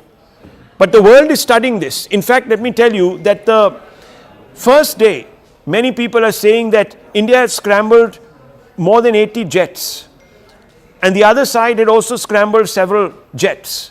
And the biggest dogfight had taken place in Indian skies. That's when we actually went in and took out all those terror targets, viewers, where those top 5 terrorists were killed. And people are studying that to see which equipment, what really works best, the strategies. No one has seen 2 nuclear powers engage like that. And it gives the world, all the top militaries, an insight. Now, viewers, all that material, the audit would be presented to the Prime Minister. He would be told these are the steps that Pakistan will probably take to in 24 hours. Then he'll be presented a bunch of options, how to counter. Usually you escalate a little more, don't you, sir, than the provocation. India has, of course, been very responsible. Pakistan has done a lot of other stuff, isn't it? Targeting our civilians, etc., which we don't want to do because we are not a rogue army, is it? So I suppose now the next step is to, what should we do next? We know what we have done. Are there any missions that have been unchecked? Number one. Number two, should we use the seas? We've used only the air. Should we use the military? What do you think, sir? You see the point what you're saying. Rahim Yar Khan, like General Shankar had explained, it is opposite Jaisalmer. It is their 5 corps headquarters. It's a very important place of theirs. And that place has been hit. You don't know, the corps headquarters also must have been hit. And and also, Rahul, this war gaming, what you're talking of, what we should do, what will they do, this goes on at all levels. Right. Right from lower formation till higher formation. Okay. And only the gist is sort of discussed with the So the Prime Minister has been given a few options. Absolutely. That's what you're saying. Yeah. Okay, let me just go across to Aman Sharma. Aman, this is again the A team of the Indian military establishment, along with the Prime Minister sitting there discussing options, reviewing perhaps the performance and of course seeing if all the objectives are being met, where this particular campaign is going. Remember yesterday, Aman, at around 8 o'clock, many people sort of laughed at us because we had put out these visuals and said something is cooking. Clearly, once again, there is a meeting of minds taking place. Options will be presented to the Prime Minister once again, depending on what intelligence is picked up as to how Pakistan is going to respond. Just talk us through this, because at the heart of this are two individuals. Let's not forget the army, of course, the military, of course, the Air Force, of course, the Navy, of course. Without them, we are nothing. But they also require what is known as political backing. They must know that the political establishment has complete faith in them. And the Prime Minister has built us up to the point where the army believes, where the military believes, where the Navy believes, where the Air Force believes it can actually do damage to Pakistan, because it has the tools finally to do it. The will was always there. Well, absolutely, Rahul. And what we see in these pictures, I would describe is as the top think tank of Operation Sindoor. You know, whenever this think tank has met together, something big has happened. And Prime Minister obviously is taking stock today of what has happened since the wee hours today. See, Rahul, the word that I'm getting from top government officials is that, look, we did not start this war. The war was started by Pakistan. The war was started by Pakistan in Pahalgam on April 22nd. We responded with Operation Sindoor, and we only targeted the terrorist headquarters and the terror infrastructure in Pakistan. But if Pakistan won't stop this war, the war it started, India will surely end it. Eat ka jawab patthar se diya jayega. That's what an official told me. That if Pakistan continues to strike us the way it is, the attempts that they are continuing, India will strike back. Let the US say what it wants to say. Let Saudi Arabia say what it wants to say. India is very, very clear. The Prime Minister has given operational freedom to the armed forces, not just for Operation Sindoor, but also the operational freedom to strike back at Pakistan if there are 300 to 400 drones fired towards India from... Okay, a few problems there with Aman. We're going to try, with Aman's connection, we're going to try and reconnect. Aman was making a very important point, viewers. Very, very important points being made by all our panelists and, of course, viewers. Very, very importantly, I'm sure some very important points are being made around that table. Now, viewers, fundamentally, what are we seeing? We're seeing a Pakistan that has found itself completely overwhelmed. General, completely overwhelmed. Absolutely. They're completely, they don't know which way to go, which way to look. Rawalpindi. The military cradle of Pakistan hit. And I just want to show you those pictures of Rawalpindi, viewers, the airbase there. Yes. That airbase is probably a very, very important airbase. Yes, it is. Perhaps the premier one. Yes. Can you talk us through it? Rawalpindi, Sargodha, these are the bases which are very important, and they have their assets there, and normally they take off from there. When they come, they will launch their fighters. Those are the places they will be using, and they've been using it in the past also. Yes. These are the important places. They keep their assets safe, but something I'm sure must have been exposed. In any case, those two things which have happened, suppression of their AD and destruction of their AD, they call it seed and deed. The both things we've been successful in doing that. We've been successful in doing that. General Qadian, welcome. Good afternoon, General Qadian. The think tank is back. You can see it.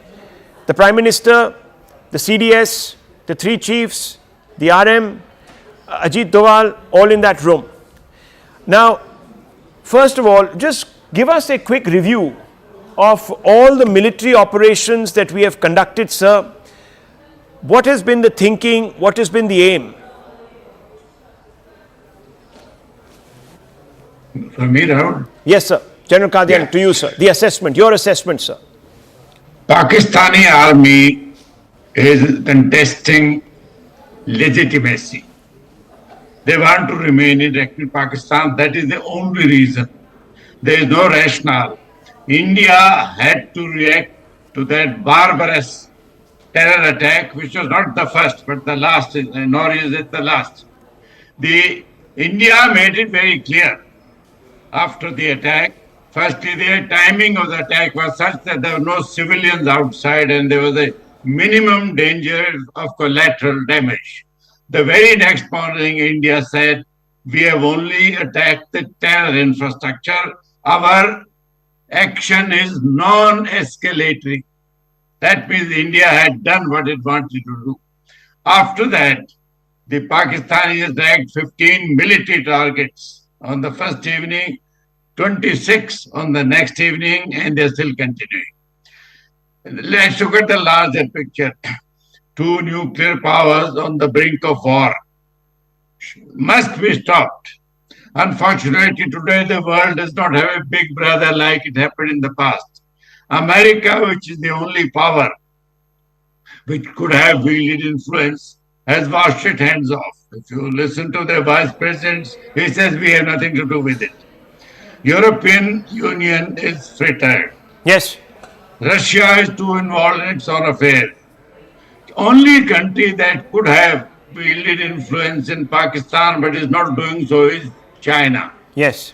Pakistan is indebted to China of the 40 billion loan that they've taken, 30% is from China. But China is playing an ambivalent game. It wants to keep India weak, but it's a very dangerous situation. India has still acted very irresponsibly. Yeah. Any de-escalation has to start from Pakistan. Right. They have escalated. They have The escalated. onus for de-escalation is entirely on them. And we are getting If they feelers. want to start a General war, Qadian, let me tell you, we are will be getting cowards feelers. to pull it back. We are getting major feelers. The Indian establishment is getting major feelers from Pakistan. They have lost their resolve. Aman Sharma joins me for more on those. Aman, the DGMO is making, the Pakistani DGMO is reaching out. They want talks. They want to de-escalate. They are saying, ho gaya, thank you, you've done enough. I don't know if they're chastened, but we've learnt our lesson. Ho gaya, aap kuch kariye, sir. Ho gaya, don't punish us more. Look at the punishment. Now, that's one. Then the Americans have told us get back to the table because after speaking to the general there, they've said, listen, what do you want? And the general, I think, has said, please, can you ask the Indians to come back to the table? So, Aman, are you seeing now perhaps a focused attempt by Pakistan to come back to the table and tell Modi, we made a mistake, sorry we underestimated you?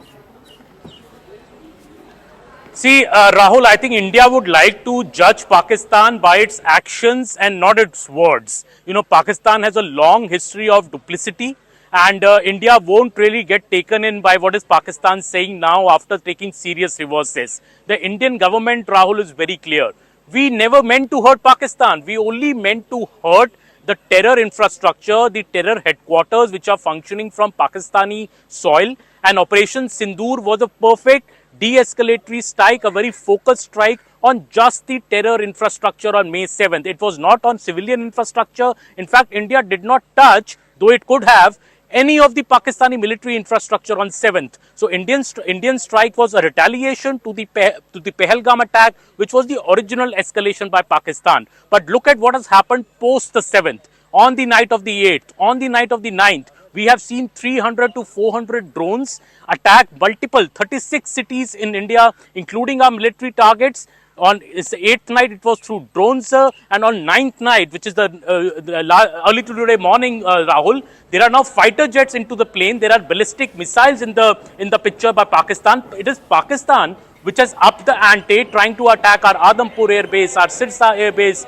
our Udhampur air base. This is complete announcement of almost like war by Pakistan. So who is escalating here? India is very clear. We are not escalating. Our attacks are all de-escalatory. Our strike was de-escalatory. But if Pakistan wants a war, then, you know, the feeling is so be it. We will not step back. We have to defend our territory. If Pakistan will continue with such offensive actions, eat ka jawab patthar se diya jayega, is what one official told me, senior official, saying, if they attack us, we will attack them. We don't care what the US says. We don't care what the Saudi says. Let the US and the Saudi be convincing Asim Munir itself. And this, Rahul, I think this morning call by Rubio to Asim Munir is a dead giveaway that even the US has realized now that it is the Pakistani army which is calling the shots. It is Asim Munir who's not only the mastermind of the Pahalgam strike, but also...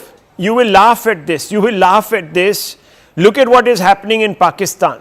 They have completely lost it. The political establishment, the left doesn't know what the right is doing. So if you remember, we broke the story because Reuters reported it. Now, I don't know if Reuters is cooking up facts. You can never know with some of these international news organizations. But they said, Pakistan PM calls meeting of the body that oversees nuclear arsenal, which is the National Command Authority, if you remember. That news went completely viral. Everyone was talking about it. The world's powers started calling us this, that, the other. Now we have the Pakistan Defense Minister who's come out and said, no meeting of government top nuclear body is scheduled. ये क्या हो रहा है sir? Pakistan में. Left doesn't know what right is doing. Right doesn't know what left is doing. No one knows what each other is doing. No one knows what the army is doing. No one knows what the executive is doing. No one knows what the Baluchis are doing. No one knows what the Pashtuns are doing. No one knows what the Sindhis are doing. It's a complete chaos. Well, absolutely. And this chaos is being perpetrated by Asim Munir, Rahul. He is the one, I think, as I was saying, Rubio's call to Asim Munir to saying, boss, please de-escalate now is a dead giveaway that Munir is calling the shots in Pakistan. The nuclear call is just a bogey, Rahul. I was speaking to a top official a few days back, asking him that Pakistan is talking about nuclear weapons, and he recited to me a line of Atal Bihari Vajpayee, from many years back, 2 decades back, when Atal Bihari Vajpayee has said कि अगर पाकिस्तान परमाणु हथियार चलाता है तो भारत का तो कुछ नहीं बिगड़ेगा पर पाकिस्तान अगले दिन का सूरज नहीं देख पाएगा. So that is the line India has always maintained, that this nuclear button is all a bogey.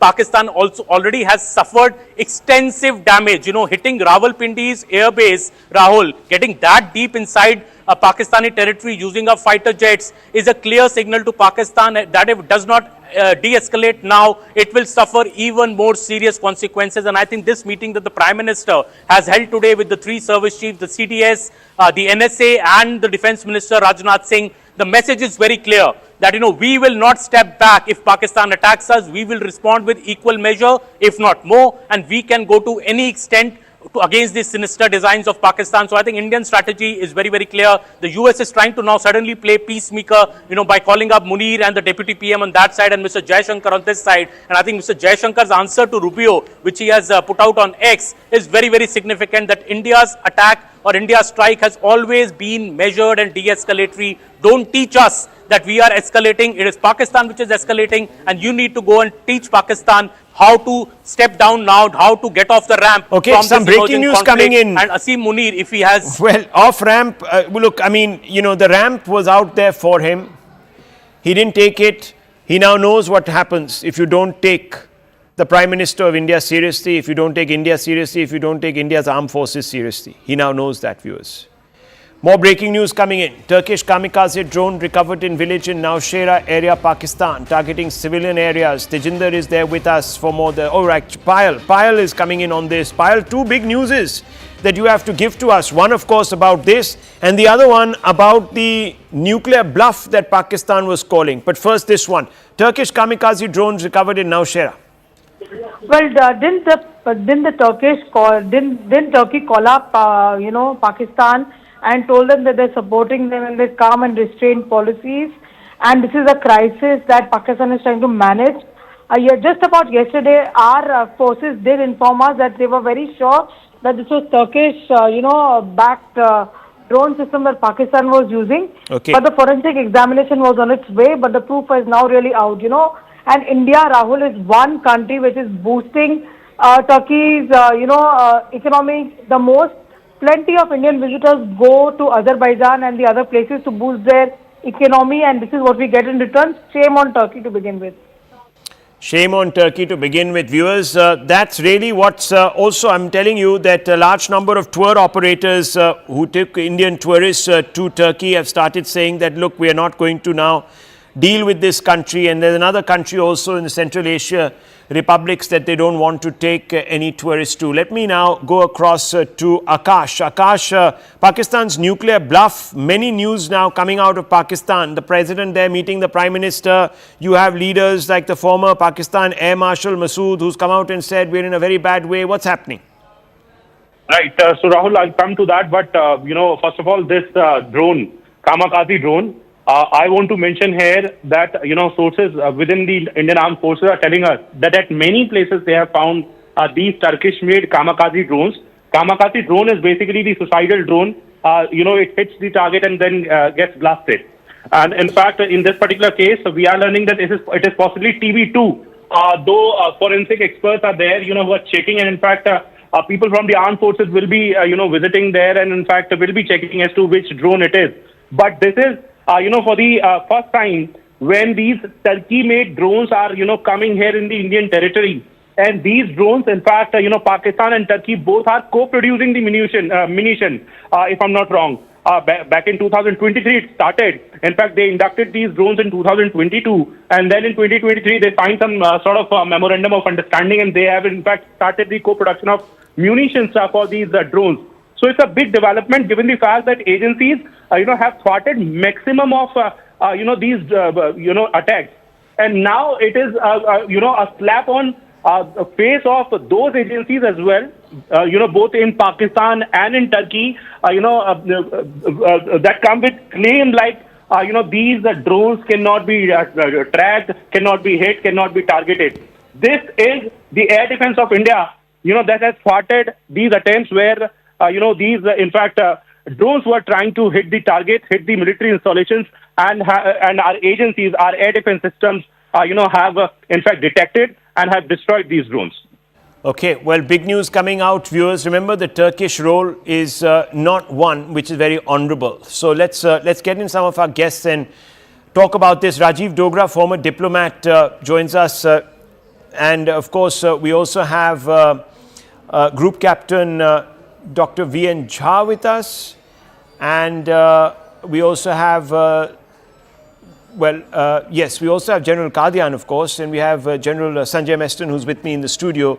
General Saab, how do you view this next step that the Pakistanis have taken, this decision to still provoke India? Do you think this was made out of a sense of hubris, or did they really think they had a chance? I think I would go with your statement. They have done it with due fear and anxiety. Anxiety? Yeah. They have not realized what the Indian response would be. Firstly, our Indian response has been too good in terms of our defensive capabilities. Our integrated air command and control structure has been absolute efficient. And we have seen all across, along the 3,300 kilometers of the line of control and the international border, everywhere we have taken on all these drones very effectively, and to the extent some of them have been taken away destroyed by our Zu-23mm guns and L-70, which are very old weapon systems. So these drones have been destroyed effectively, and this reflects the kamikaze drones which have been given by Turkey. And mind you, if you remember, their ship had come, and even in this Noor Khan Air Base, their flights had come, cargo planes had come. So, and Karachi airport also. So what I am trying to say is Turkey is helping them like hell, and this is the same nation whom India has helped when they had the earthquake over there. Yes. So anyway, that's a different issue, but I think a good step taken by all the tour operators is we should cancel tourism totally with Turkey, because I wonder why they are supporting Pakistan so much. Because when I was a defense attaché in Afghanistan, I recollect one of the reasons which I assess is the most liked country by the Afghans was India, and the most hated was Pakistan. But what I am surprised is that Turkey also knew this, that we are the most liked. So I think it is out of that vengeance. Indians were admired in Afghanistan, so let's align with India's enemy, that is Pakistan, and help them. So I think with Turkey we have to be very firm, and it reflects what kind of technology they have, what kind of make they have. They have been effectively destroyed by the Indian systems.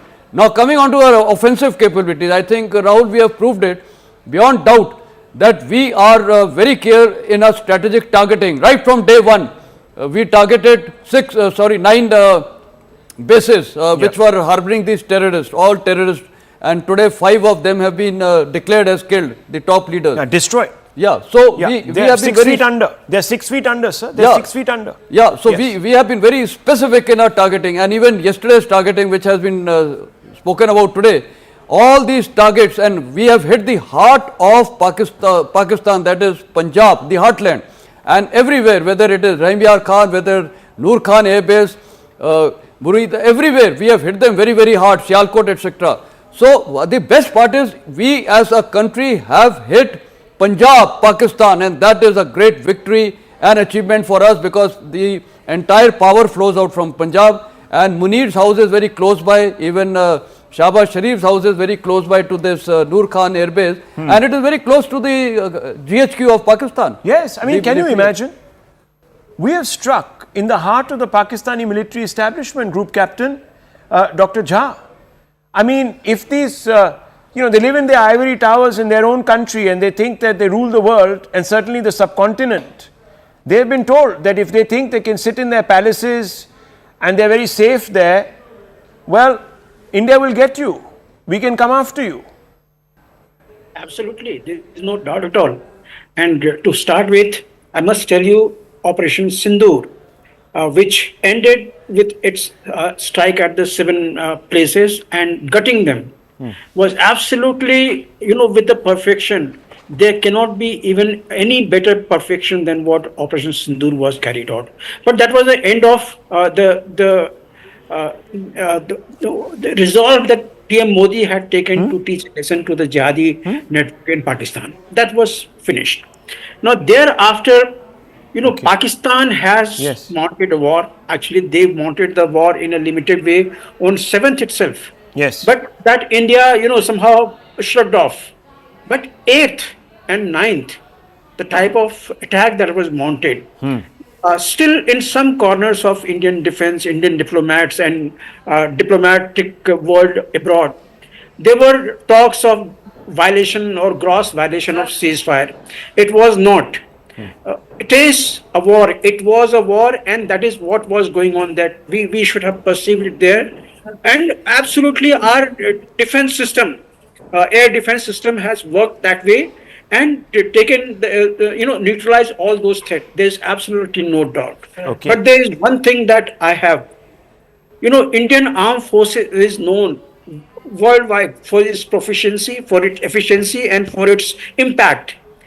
Military doctrine is essentially the one in which you neutralize the enemy to an extent that they are unable to mount an attack onto you. Having seen Pakistani resolve on 8th and 9th, and even today, they continue mounting those attacks, and we know from which all bases they are mounting the attack. I'm somehow, I'm glad and I'm proud that Indian Armed Forces is retaliating. But gone are the days that you retaliate. You ke jawab diya. Rahul, we are in New India. Herein we have got the capability to put the enemy onto the mat. And these people, from where the attacks are being mounted, those spots are being monitored by the Cartosat-3 in the space and many other assets. We know pinpoint, we know the exact coordinate where from it is there. I'm slightly puzzled why our strategic command with the conventional weapons are not able to neutralize those places, because they should stop. I mean, they should shit in their pants before launching any more attacks. Okay, very fruity language, very colorful language there. Let's abjure that. I understand, sir, that passions are running high. Indians are feeling very confident, but confidence is also something that must be espoused, must be eschewed rather. Why? Because sometimes overconfidence leads to mistakes. So we don't want to make mistakes. We have been an extremely responsible and professional armed force. Jun Isomura is here with us, senior fellow, the Hudson Institute, and former advisor to Shinzo Abe, a great friend of the Prime Minister's, a leader himself, Shinzo Abe, who revived the idea of the Quad, great friend of India. And I want to go straight across to Mr. Isomura. Mr. Isomura, how do you evaluate India's response? I know that there is, of course, concern globally because there are these two nuclear powers that are, I won't call it a conflict, but it has, by another names, taken on the shape of a conflict. Let's be honest about it. Since no one has declared it as such, I'm not going to use that term, but call it what you may. India has acted very responsibly, very professionally. We've targeted terror infrastructure, and now we are restricting ourselves to targeting their military infrastructure only because they decided to cross the line and attack ours. They had a off-ramp option which they could have taken. They haven't taken it. They've given twice the benefit of the doubt to take that off-ramp option, but they haven't. How do you see this shaping up now? Thank you. Actually, it looks like it's rather difficult to talk between India and Pakistan directly.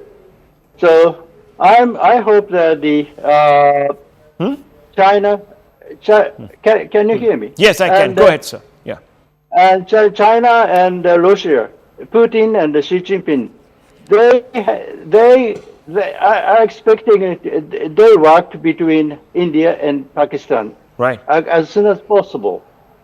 And the situation now, India is very, very important because of the Trump's tax issue, and the China facing quite difficulties, and the many U.S. companies in China, they are trying to extend from China to India. So India is very, very important situation today. So India concerned as soon as possible to stop the war, and I'm expecting that China and Russia to intermediate between India and Pakistan. Thank you. Well, that's very interesting. Siddhant, let me bring you in because there has been a conversation between the Saudi foreign minister, who is also interlocuting with the Pakistani counterpart, as well as Dr. Jaishankar. So Saudi Arabia trying to play some sort of a role. Can you elaborate on this? What do you know? Right, Rahul, US and Saudi Arabia both are giving efforts to de-escalate. In fact, there have been conversations since morning. First, Marco Rubio spoke to Asim Munir, then Marco Rubio spoke to Minister Jaishankar. Then we are getting to know that the Foreign Minister of Saudi Arabia held talks with both Ishaq Dar and Foreign Minister Jaishankar. And in fact, the day before yesterday, Deputy Saudi Foreign Minister was in New Delhi. In fact, his convoy was spotted near 7 LKM. Though the photos were not released by the Indian side, but we've been told that called on Prime Minister Modi yesterday. He was in Islamabad, met Shehbaz Sharif and Asim Munir. Also, there is something which I would like to highlight here, Rahul, if you allow me to. Of course. On the very first day when these calls were made, when US and Saudi Arabia, when they contacted India first because they wanted to condemn the attacks, and perhaps they extended full support to India. But you see, today, these calls were first made to Pakistan because now they are telling Pakistan to de-escalate because they have also realized that it is Pakistan which is escalating. And this is the reason that, Marco Rubio also decided to speak directly to Asim Munir. Imagine Rahul, Secretary of State, NSA of United States, is speaking to an army chief of Pakistan. And the only reason for it is that because the Americans have understood that this person is the perpetrator and he is calling the shots and he is behind the nefarious designs. So, Marco Rubio, I'm told that he blasted at Asim Munir and he has been very clearly told to de-escalate and perhaps end this nefarious designs that he has put in place from last 3 weeks. So, message is very clear. When it was to support India, to extend support to India, the calls came first to India. Perhaps Indian Foreign Minister, in fact, President Trump spoke to Prime Minister Modi, if you remember, on the very first day. But when it comes to de-escalation, then the calls are first going to Pakistan. And perhaps Pakistan is very clearly being told that look, there should not be any further de-escalation. Otherwise, Pakistan will meet the consequences. This is perhaps what I could interpret at this point in time. Right. So obviously, powers that enjoy good relations in both capitals are now injecting themselves to try and build some sort of confidence between the two sides to return to the path of total peace. Well, India will have to take that call independently of the pressure. India is in that position now, viewers, where it doesn't really depend on anyone else to determine its own destiny. So it can very well tell the Americans that, look, we haven't achieved our strategic objectives, and we need to proceed with this operation, see it to its logical conclusion, ensure that we enforce deterrence to the point that Pakistan doesn't repeat these, what should one call it, bestial and barbaric acts again, ever again, viewers. So quite clearly, you're going to have the Indian establishment sit down and assess where they are with regards to their objectives, which is to enforce deterrence on Pakistan, lasting, sustainable deterrence. Of course, viewers, don't ever forget that there are a large number of non-kinetic actions that have also been taken. So we have held in abeyance the Indus Water Treaty. We have lowered the diplomatic connect. We have strangled them as far as trade is concerned. We have called for international sanctions.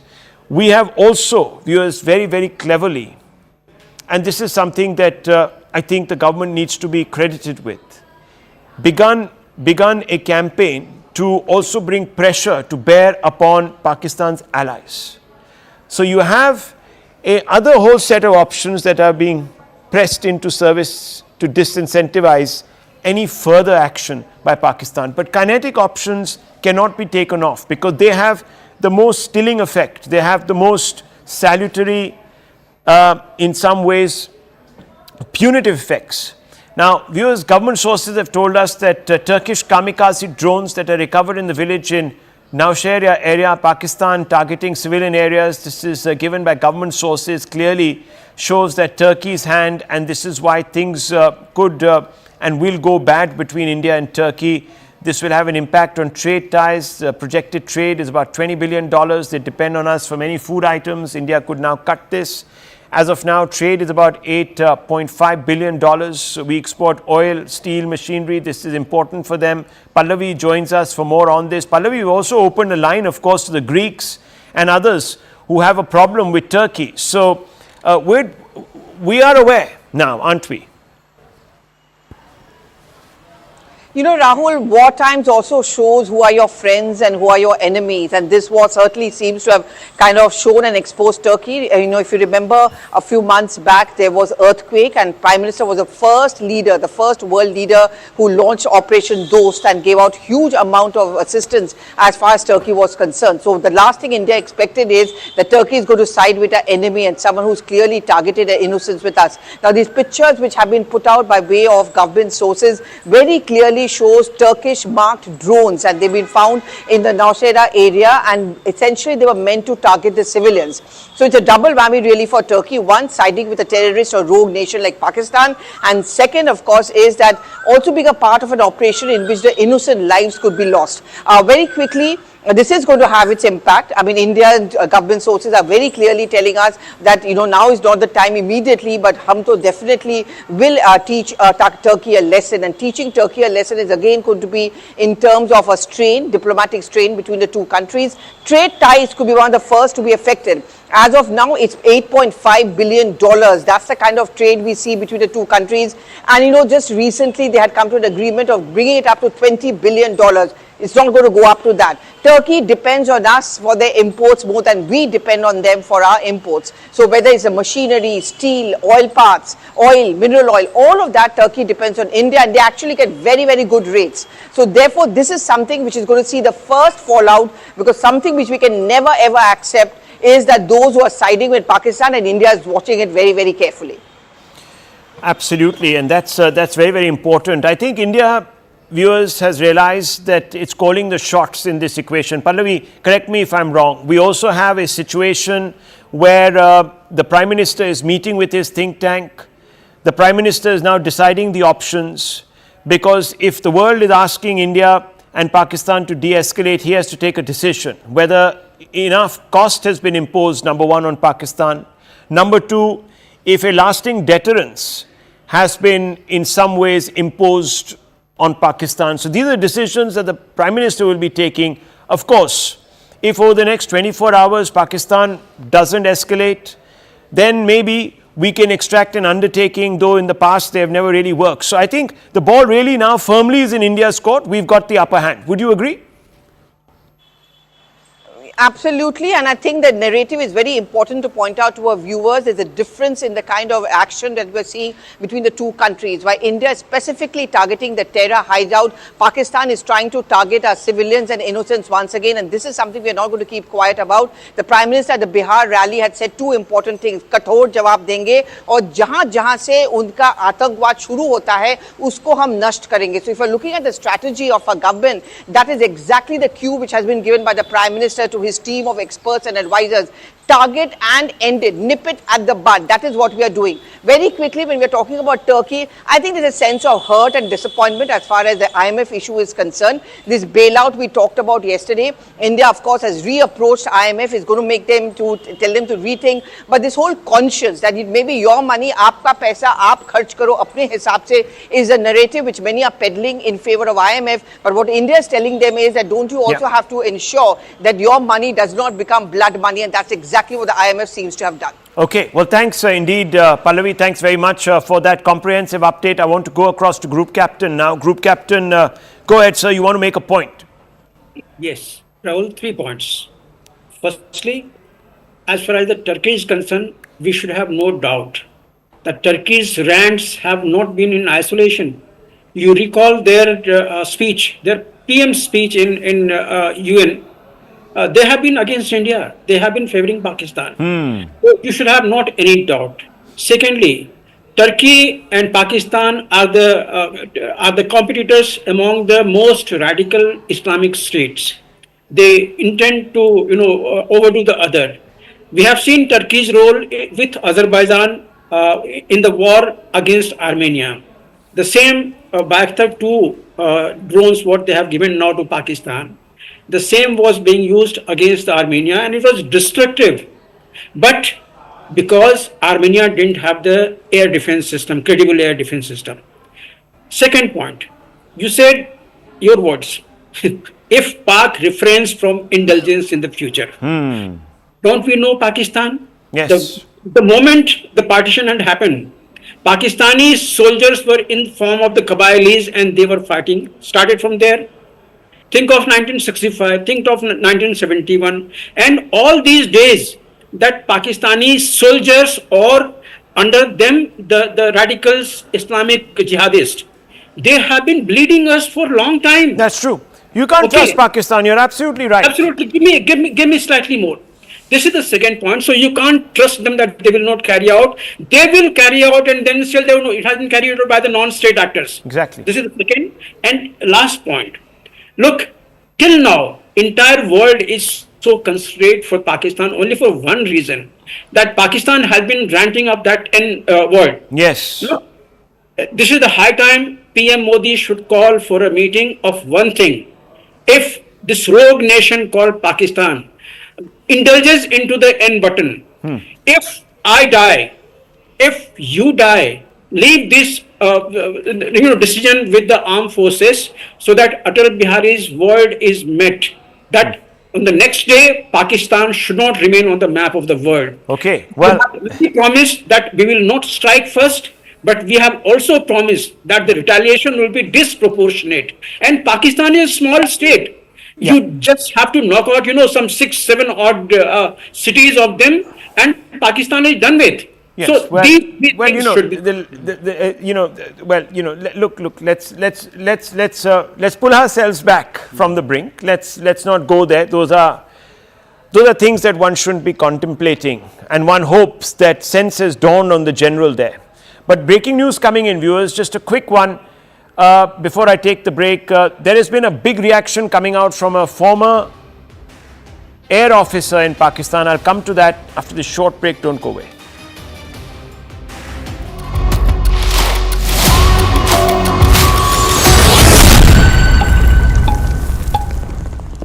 चलो बेटे time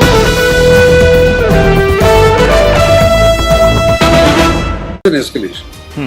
I mean, Pakistan is willing to risk attacking your capital. Fortunately, we were able to disable it to make sure before it hit Delhi. But what if it had hit Delhi?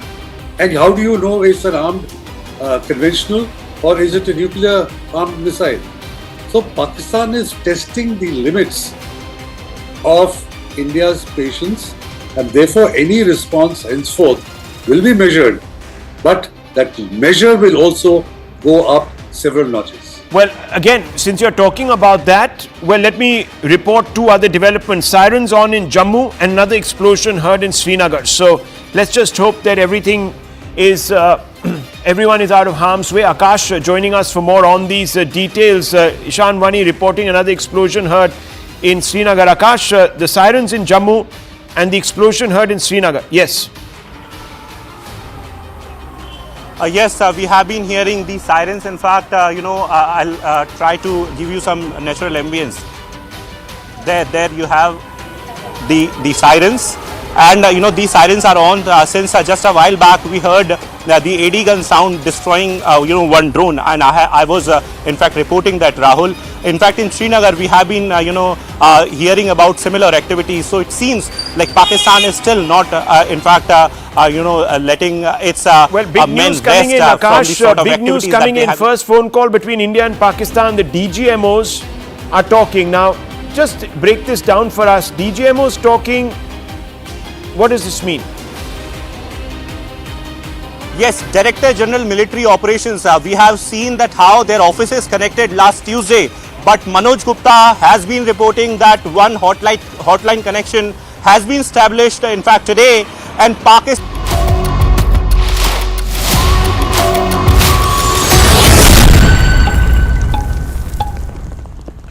Viewers, Operation Sindoor has taken a decisive turn. We're at a point of inflection. The Prime Minister has just met the entire think tank of the internal core group that he always goes to, led by Ajit Doval and the CDS, just a little while ago. He has to take a singular decision, what to do next.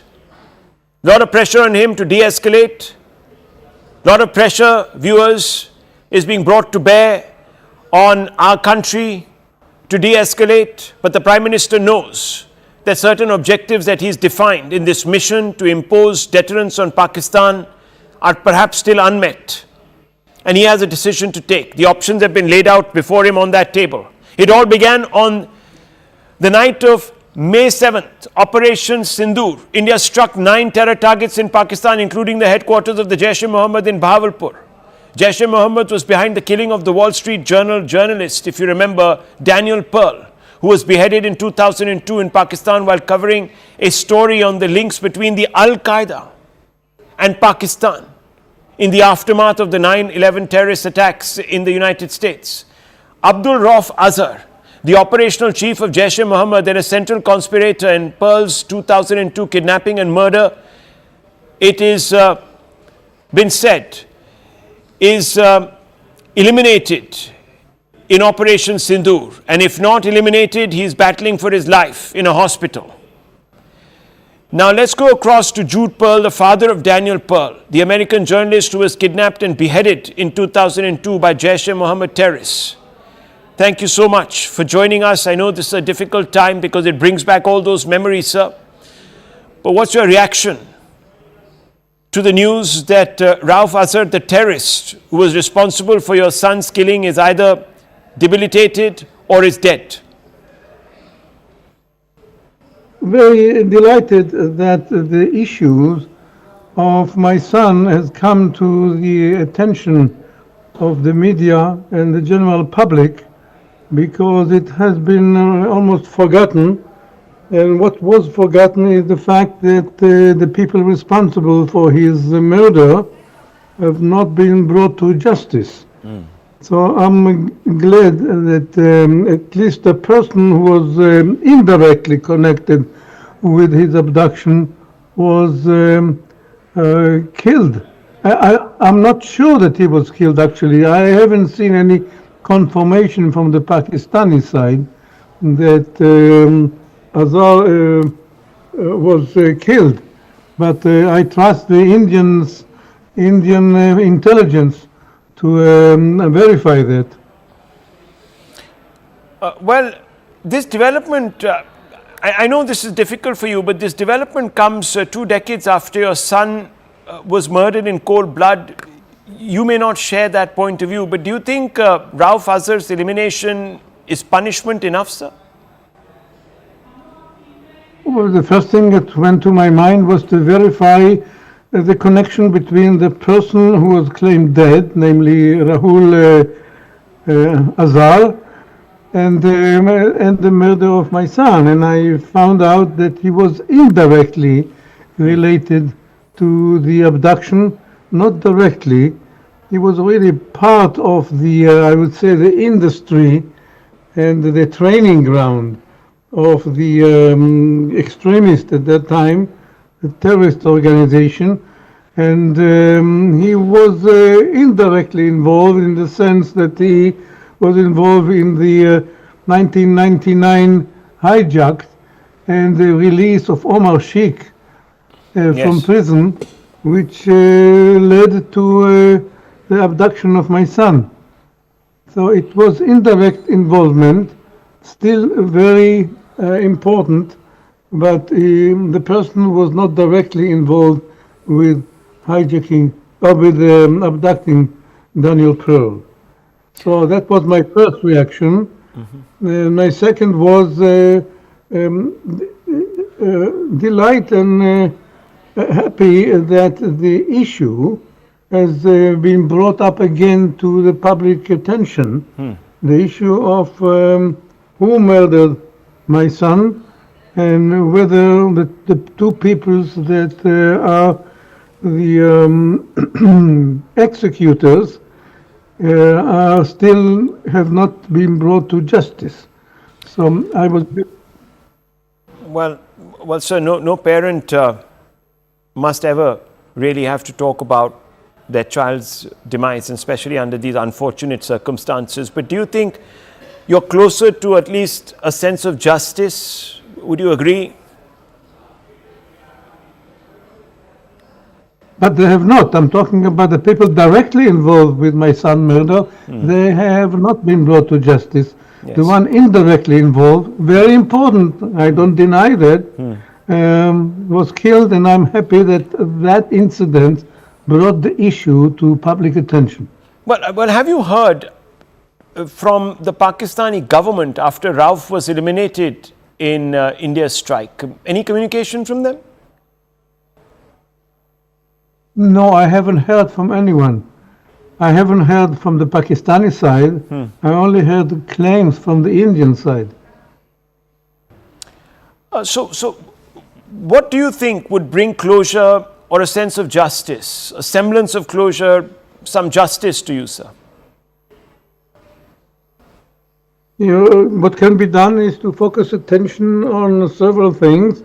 One of them, indeed, is the fact that Pakistan is encouraging and training, and at least they cannot contain the extreme element.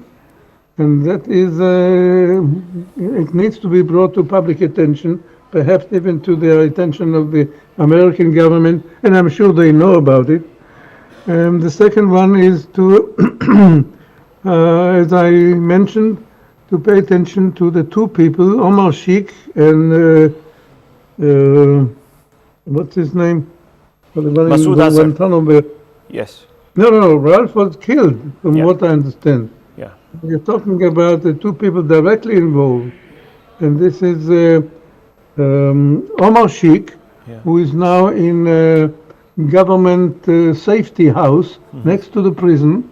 He was earlier sentenced to death. His sentence was commuted, and that's still a sore pain to us to see that in public, essentially, the Pakistani have commuted his sentence. Well, Jodhpur, thank you very much for speaking to us in these very trying circumstances. Let's just hope, viewers, that Jodhpur's fervent pleas for justice are responded to.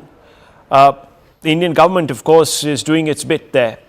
And maybe finally the Pakistanis will think about maybe also getting in touch with Mr. Jodhpur and delivering perhaps to him the justice that he yearns for. We leave it at this. Continued coverage, viewers, up after this short break. Don't go away.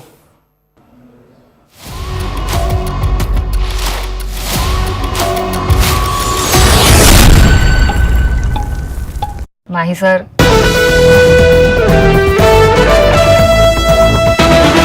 An escalation. I mean, Pakistan is willing to risk attacking your capital.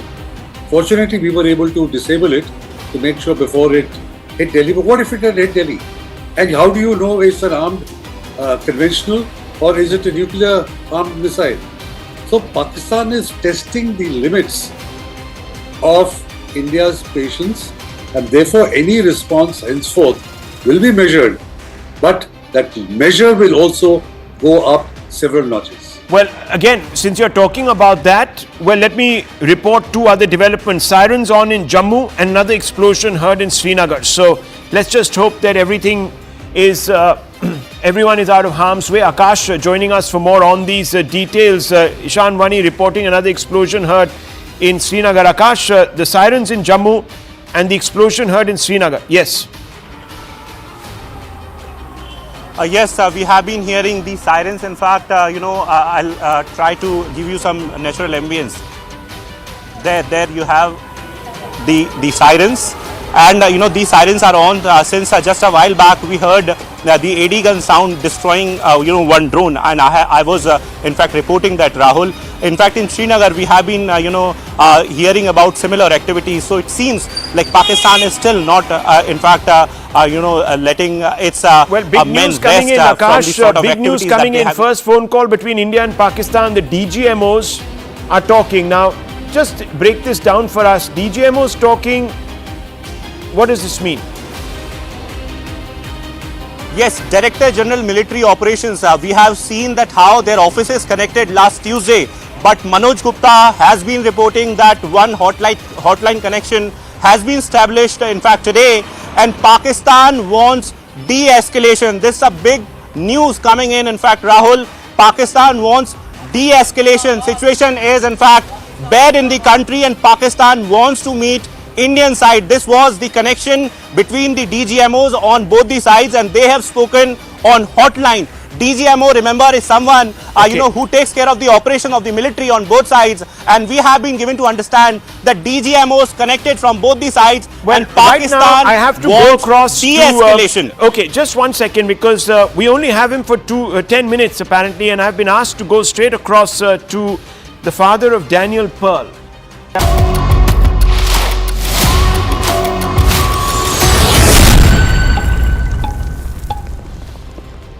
Thanks a lot for staying with us. You're watching our rolling continuous coverage of Operation Sindoor that continues. Remember, Pakistan has been provoking India for the third day running after Operation Sindoor eliminated as many as 100 plus terrorists.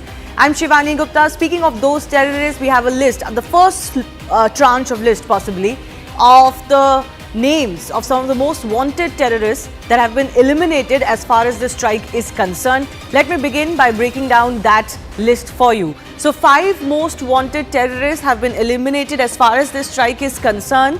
Among those were neutralized were Mudassir Khadian Khas, Hafiz Mohammad Jamil, Mohammad Yusuf Azhar, Khalid and Mohammad Hassan. All of these are wanted terrorists for various reasons, but of course some of those names are linked to Maulana Masood Azhar, and some of those are linked to the IC-814 hijacking as well.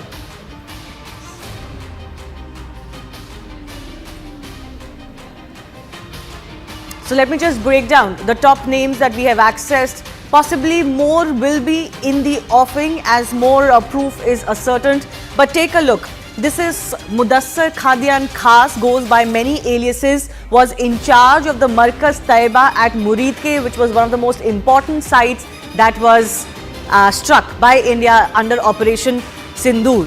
He was the one who was given the Guard of Honor by Pakistan Army. Wreath was placed on during his funeral on behalf of the Pakistani Army Chief himself. Also on behalf of Punjab Chief Minister Maryam Nawaz. This is also the man whose funeral was led by designated sanctioned terrorist Rauf. and the picture of his funerals are the ones that went viral once they took place after Operation Sindoor. Second on the list is Hafiz Mohammad Jamil. He's from Jaish-e-Mohammed, eldest brother-in-law of Masood Azhar. He was in charge of the Markaz Subhanallah, which was in Bahawalpur. That was the other big site that was targeted as far as India is concerned.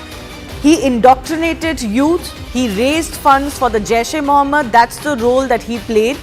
Mohammad Yusuf Azhar, brother-in-law of Masood Azhar, again is another terrorist killed in these strikes. This man was wanted in the IC 814 hijacking. So that's the big catch, big scalp from India. He handled weapons as far as the Jaish-e-Mohammed and others are concerned. Let me also go across to my colleague Arunima and Akash who are joining us. Arunima, big catch, especially, one of the plotters of the IC 814 hijacking.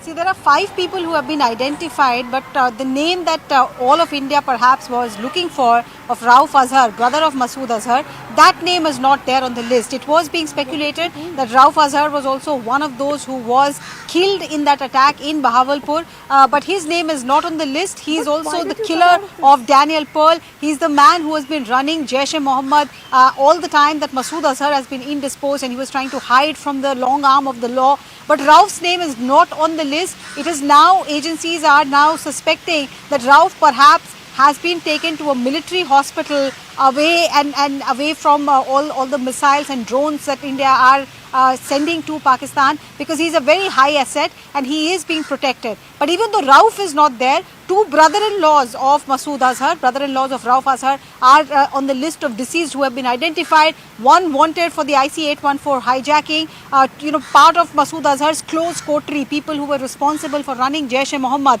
Another man who's on top of that list, he also calls himself Abu Jundal. Now, Abu Jundal, we all know, was a name for another terrorist associated with 2611. But this is another Abu Jundal. He is believed to be running the Hafiz Saeed facility of Lashkar-e-Toiba in Murid-ke. And the others who have been named are also Khalid, he's from Lashkar-e-Toiba, involved in multiple terror attacks in Jammu and Kashmir. His funeral was held in Faisalabad and attended by senior army officials as well as Deputy Commissioner of Faisalabad. So every time Pakistan tries to say that terrorism in Jammu and Kashmir is indigenous, that we have nothing to do with it, these are non-state actors, the fact that people in uniform, be it people from the police force of Pakistan or the army of Pakistan or the district administration of Pakistan, when they come and attend funerals of people identified as terrorists, named by the United Nations, named by the international charters on terrorism, it completely exposes their lies. So, Akash, I'm going to come to you. Just a quick follow-up with Arunima. When the all-party meet happened a couple of days ago, sources told us that Rajnath Singh told the parties that the counting is still on. Right? The number was pegged at about 100 as far as the neutralization is concerned. But do you believe that the agencies are still ascertaining some of the other prominent names that may have got killed under these strikes? Could we expect an addition to this list once it's confirmed? Absolutely. Absolutely. This is just the initial, identification that has come out, and it's not an easy task. Yes. In the current kind of tension that you're seeing between India and Pakistan, it is not an easy task to activate your sources. There are 3 ways by way of which agencies can work to identify. One, of course, will be human intelligence. So in the current scenario, human intelligence will be difficult to get. The second will be technical intelligence. Technical intelligence is something that the agencies are depending on. There's interception of calls that are happening.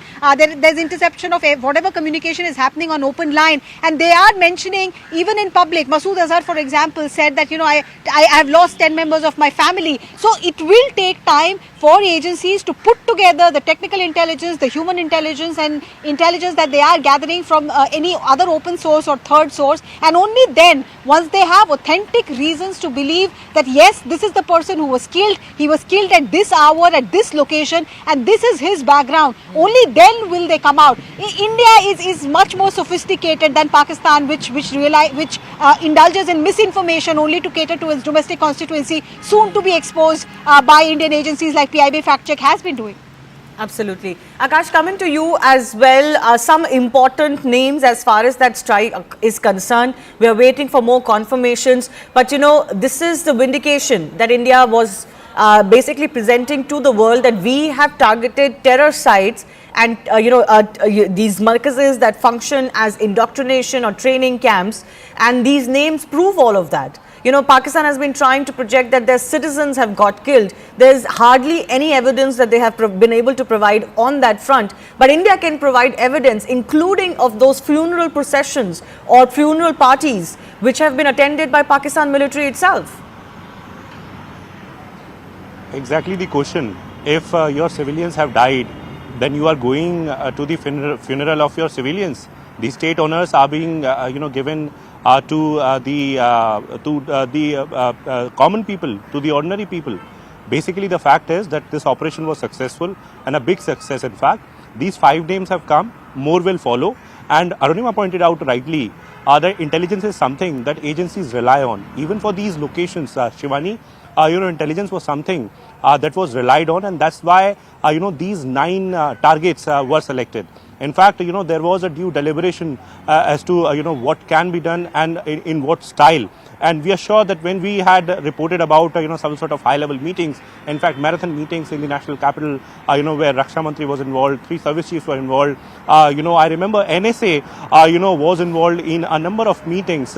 So definitely, these meetings were for the deliberation as to what can be done and in what style. And you must be remembering the time when Prime Minister said that we will decide, and in fact, operational freedom has been given to the forces. Now we can connect the dots that why it was said. And specifically, if we talk about this particular operation, you pointed out 5 names, and in fact, these names we are learning from the sources because these are the confirmed names. But Rajnath Singh mentioned that at least 100 terrorists, were killed. Masood Azhar, of course, accepted that 10 of his family members were killed. But then there are many who we have no acceptance or any, input for. And these terrorists were very much active and were very much residing on these spots, which were targeted by the Indian agencies. We know that how from 2022, in fact, south of Pir Panjal region, Rajouri and Punch were active, how, several attacks were, in fact, carried out, how, the armed forces were targeted. I remember that how in January 2020, in fact, March 2023, an ambush was laid for the forces and we had suffered casualties. In fact, a number of, personnel, lost their life in that particular attack. And all of these attacks were somewhere orchestrated from Pakistan, and these individuals, these terrorists were somewhere responsible. We know that how their offshoot organizations like TRF, PEF, are working, in fact, were working now, I should say, because we don't know that how, their network would sustain now, given the fact that, Indian armed forces have carried out these strikes at these 9 places where their Akas were living and were, giving them instructions. Very quickly, before I let you go, Akash, you are in Jammu. Just give me a sense of what's been happening over the last few hours. Right, from last evening, we have been hearing air sirens, time to time. In fact, on and off sirens are there. As of now, it is all normal. I'll try to give you, in fact, show you the visuals. There you have normal road traffic. But in the day-to-day, in fact, we had, heard those sirens. And in fact, there were some air activities that were registered. And in fact, we reported about it. Now, hotels are being shut.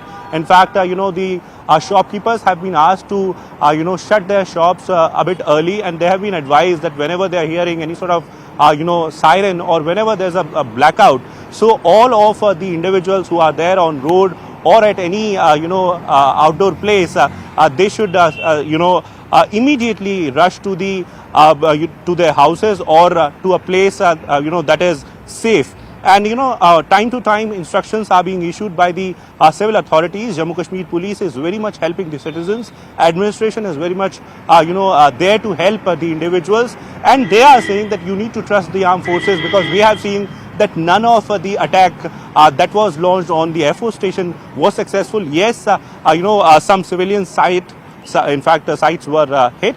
And we have in fact, visited those sites where some individuals were injured as well. But then, armed forces and in fact the agencies have been telling people that these are the hard times, that they need to support and trust the armed forces because they are there to protect them. All right, Akash, I do appreciate you joining us. Thanks a lot for bringing us those updates. Going across to our guests also with us, Rajiv Dogra is former diplomat. He's been Consul General in Karachi. Wing Commander S. Sudhakaran, former IAF and defense expert, is also with us. Wing Commander, I'm coming to you first up. Your first reaction to these, prominent terrorists who have been neutralized. The first list ascertained by the government is finally out, and it completely puts paid to Pakistan's hope of trying to paint this as some sort of an attack on innocent civilians in Pakistan.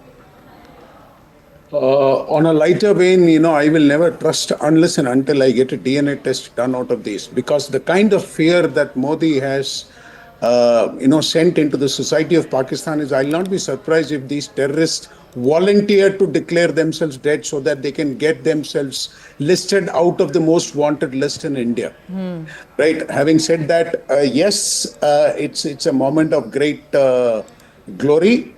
In fact, I just tweeted to Modi ji, Doval ji, and to the both army chiefs that why is the house of Hafiz Saeed and Dawood Ibrahim, whose addresses we've been giving to the Pakistanis dossier after dossier, still standing. They might not be there. I'm okay with that. But as symbolically, I want Modi ji and Doval ji to look into this and then send 2 missiles and then take that down, because last when I checked, it was around 50,000 lives that we have lost right from the time this jihadi terrorisms took root in India. More than 5,000 houses and shopping complexes and building infrastructure has been demolished. This will be symbolic. This is important. I request all the viewers to tweet, retweet, like, do whatever you want. Take this message to the Prime Minister so that, like हम media में गाना मांगते हैं, ऐसे मोदी जी से ये request कर रहे हैं कि वो दोनों मंजिलों को, दोनों जो घर हैं, उनको ढहा दिया जाए. That would be of great symbolic value for us. Right. Rajiv Dogra, coming to you, presenting this list, I'm sure the Indian agencies would have worked it out behind the scenes. They would have garnered enough evidence. Of course, those funeral pictures, if we can play them on our screens as well, those went viral. Our ambassador in the UK has presented them to the international media as well. These were well attended by Pakistan military, and there were wreaths laid in honor on behalf of the Pakistan Army Chief and the Chief Minister of Punjab. There's no denying that all of them are in cahoots. Well, these pictures were first presented by the Foreign Secretary in Yes. his briefing, and also by our ambassador in Washington, and finally by the High Commissioner in London. I have no doubt that if our agencies say something, we must believe them, because they are diligent and they are not Pakistani type propaganda institutions. Secondly, from the list you read out and Arunima, your colleague, read out, it seems that the entire thing is a family enterprise. Yes. There were uncles, cousins, brothers, nephews, and so on. So it seems to me that there are 2 types of castes in this terror enterprise. One at the top, who take all the money and are the creamy layers, so to speak, of terror. They are a family business.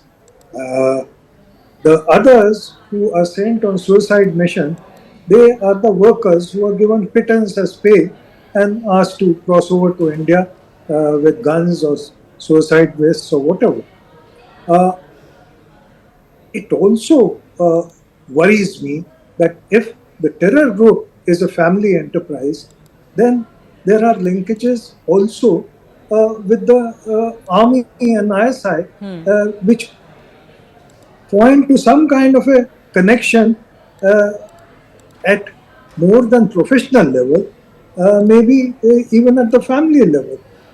Today, in one of the shows I was on, there were reports that DG ISPR's father was a nuclear scientist who was also closely connected with Osama bin Laden. So this is the kind of people we are dealing with, who are running terror as is sort of a jihad enterprise connected through family blood. Absolutely, absolutely. And there is more than enough proof. It's just as, Pakistan keeps going to the international community and say, where's the proof, where's the proof? And they have made extraordinary statements like there are no terrorists or no terror camps in Pakistan.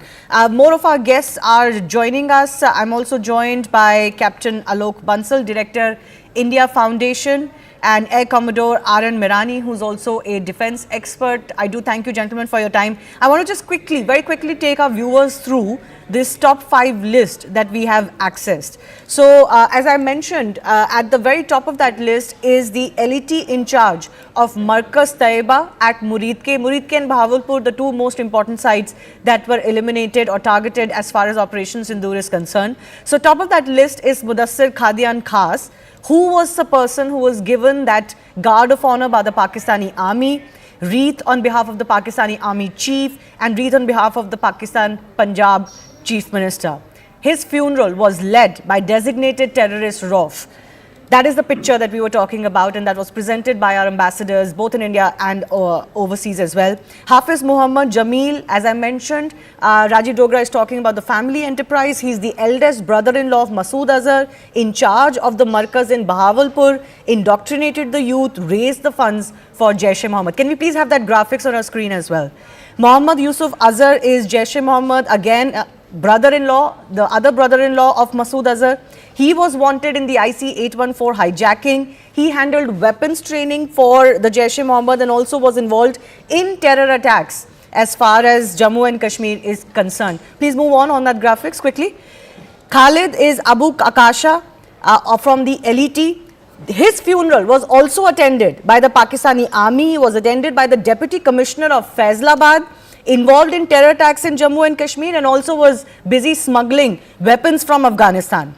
Muhammad Hassan Khan is Jaish-e-Mohammed again, son of Mufti Asghar Khan Kashmiri. Important name in the Indian context, because he is the son of the operational commander of Jaish-e-Mohammed in POK and played a very key role in terror attacks in Jammu and Kashmir. Alok Bansal, this is just the first tranche of that list.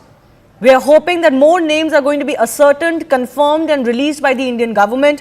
But this is why Operation Sindoor has been so successful.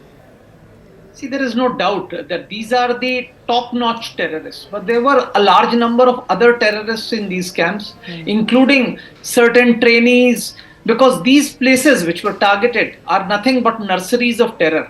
These are places where terrorists used to be inducted, indoctrinated, indoctrinated into the basic ideological framework, and then provided certain amount of military training, because those launch pads which we have destroyed were where they used to be inducted, launched, trained, all these factors. So as time passes, we'll get the complete list of people who were targeted. Obviously, the global community would only be aware of those who were global terrorists, and these people who we have named are well known globally because of their involvement in terror activities for a long time. So we will keep getting that, and I think we have proved it beyond doubt that those who were targeted were actually terrorists, and these facilities which were targeted were associated with terror. And the manner in which Pakistani security establishment and Pakistani government attended their funerals, that very clearly indicates the complicity of Pakistani government with these organizations of terror. So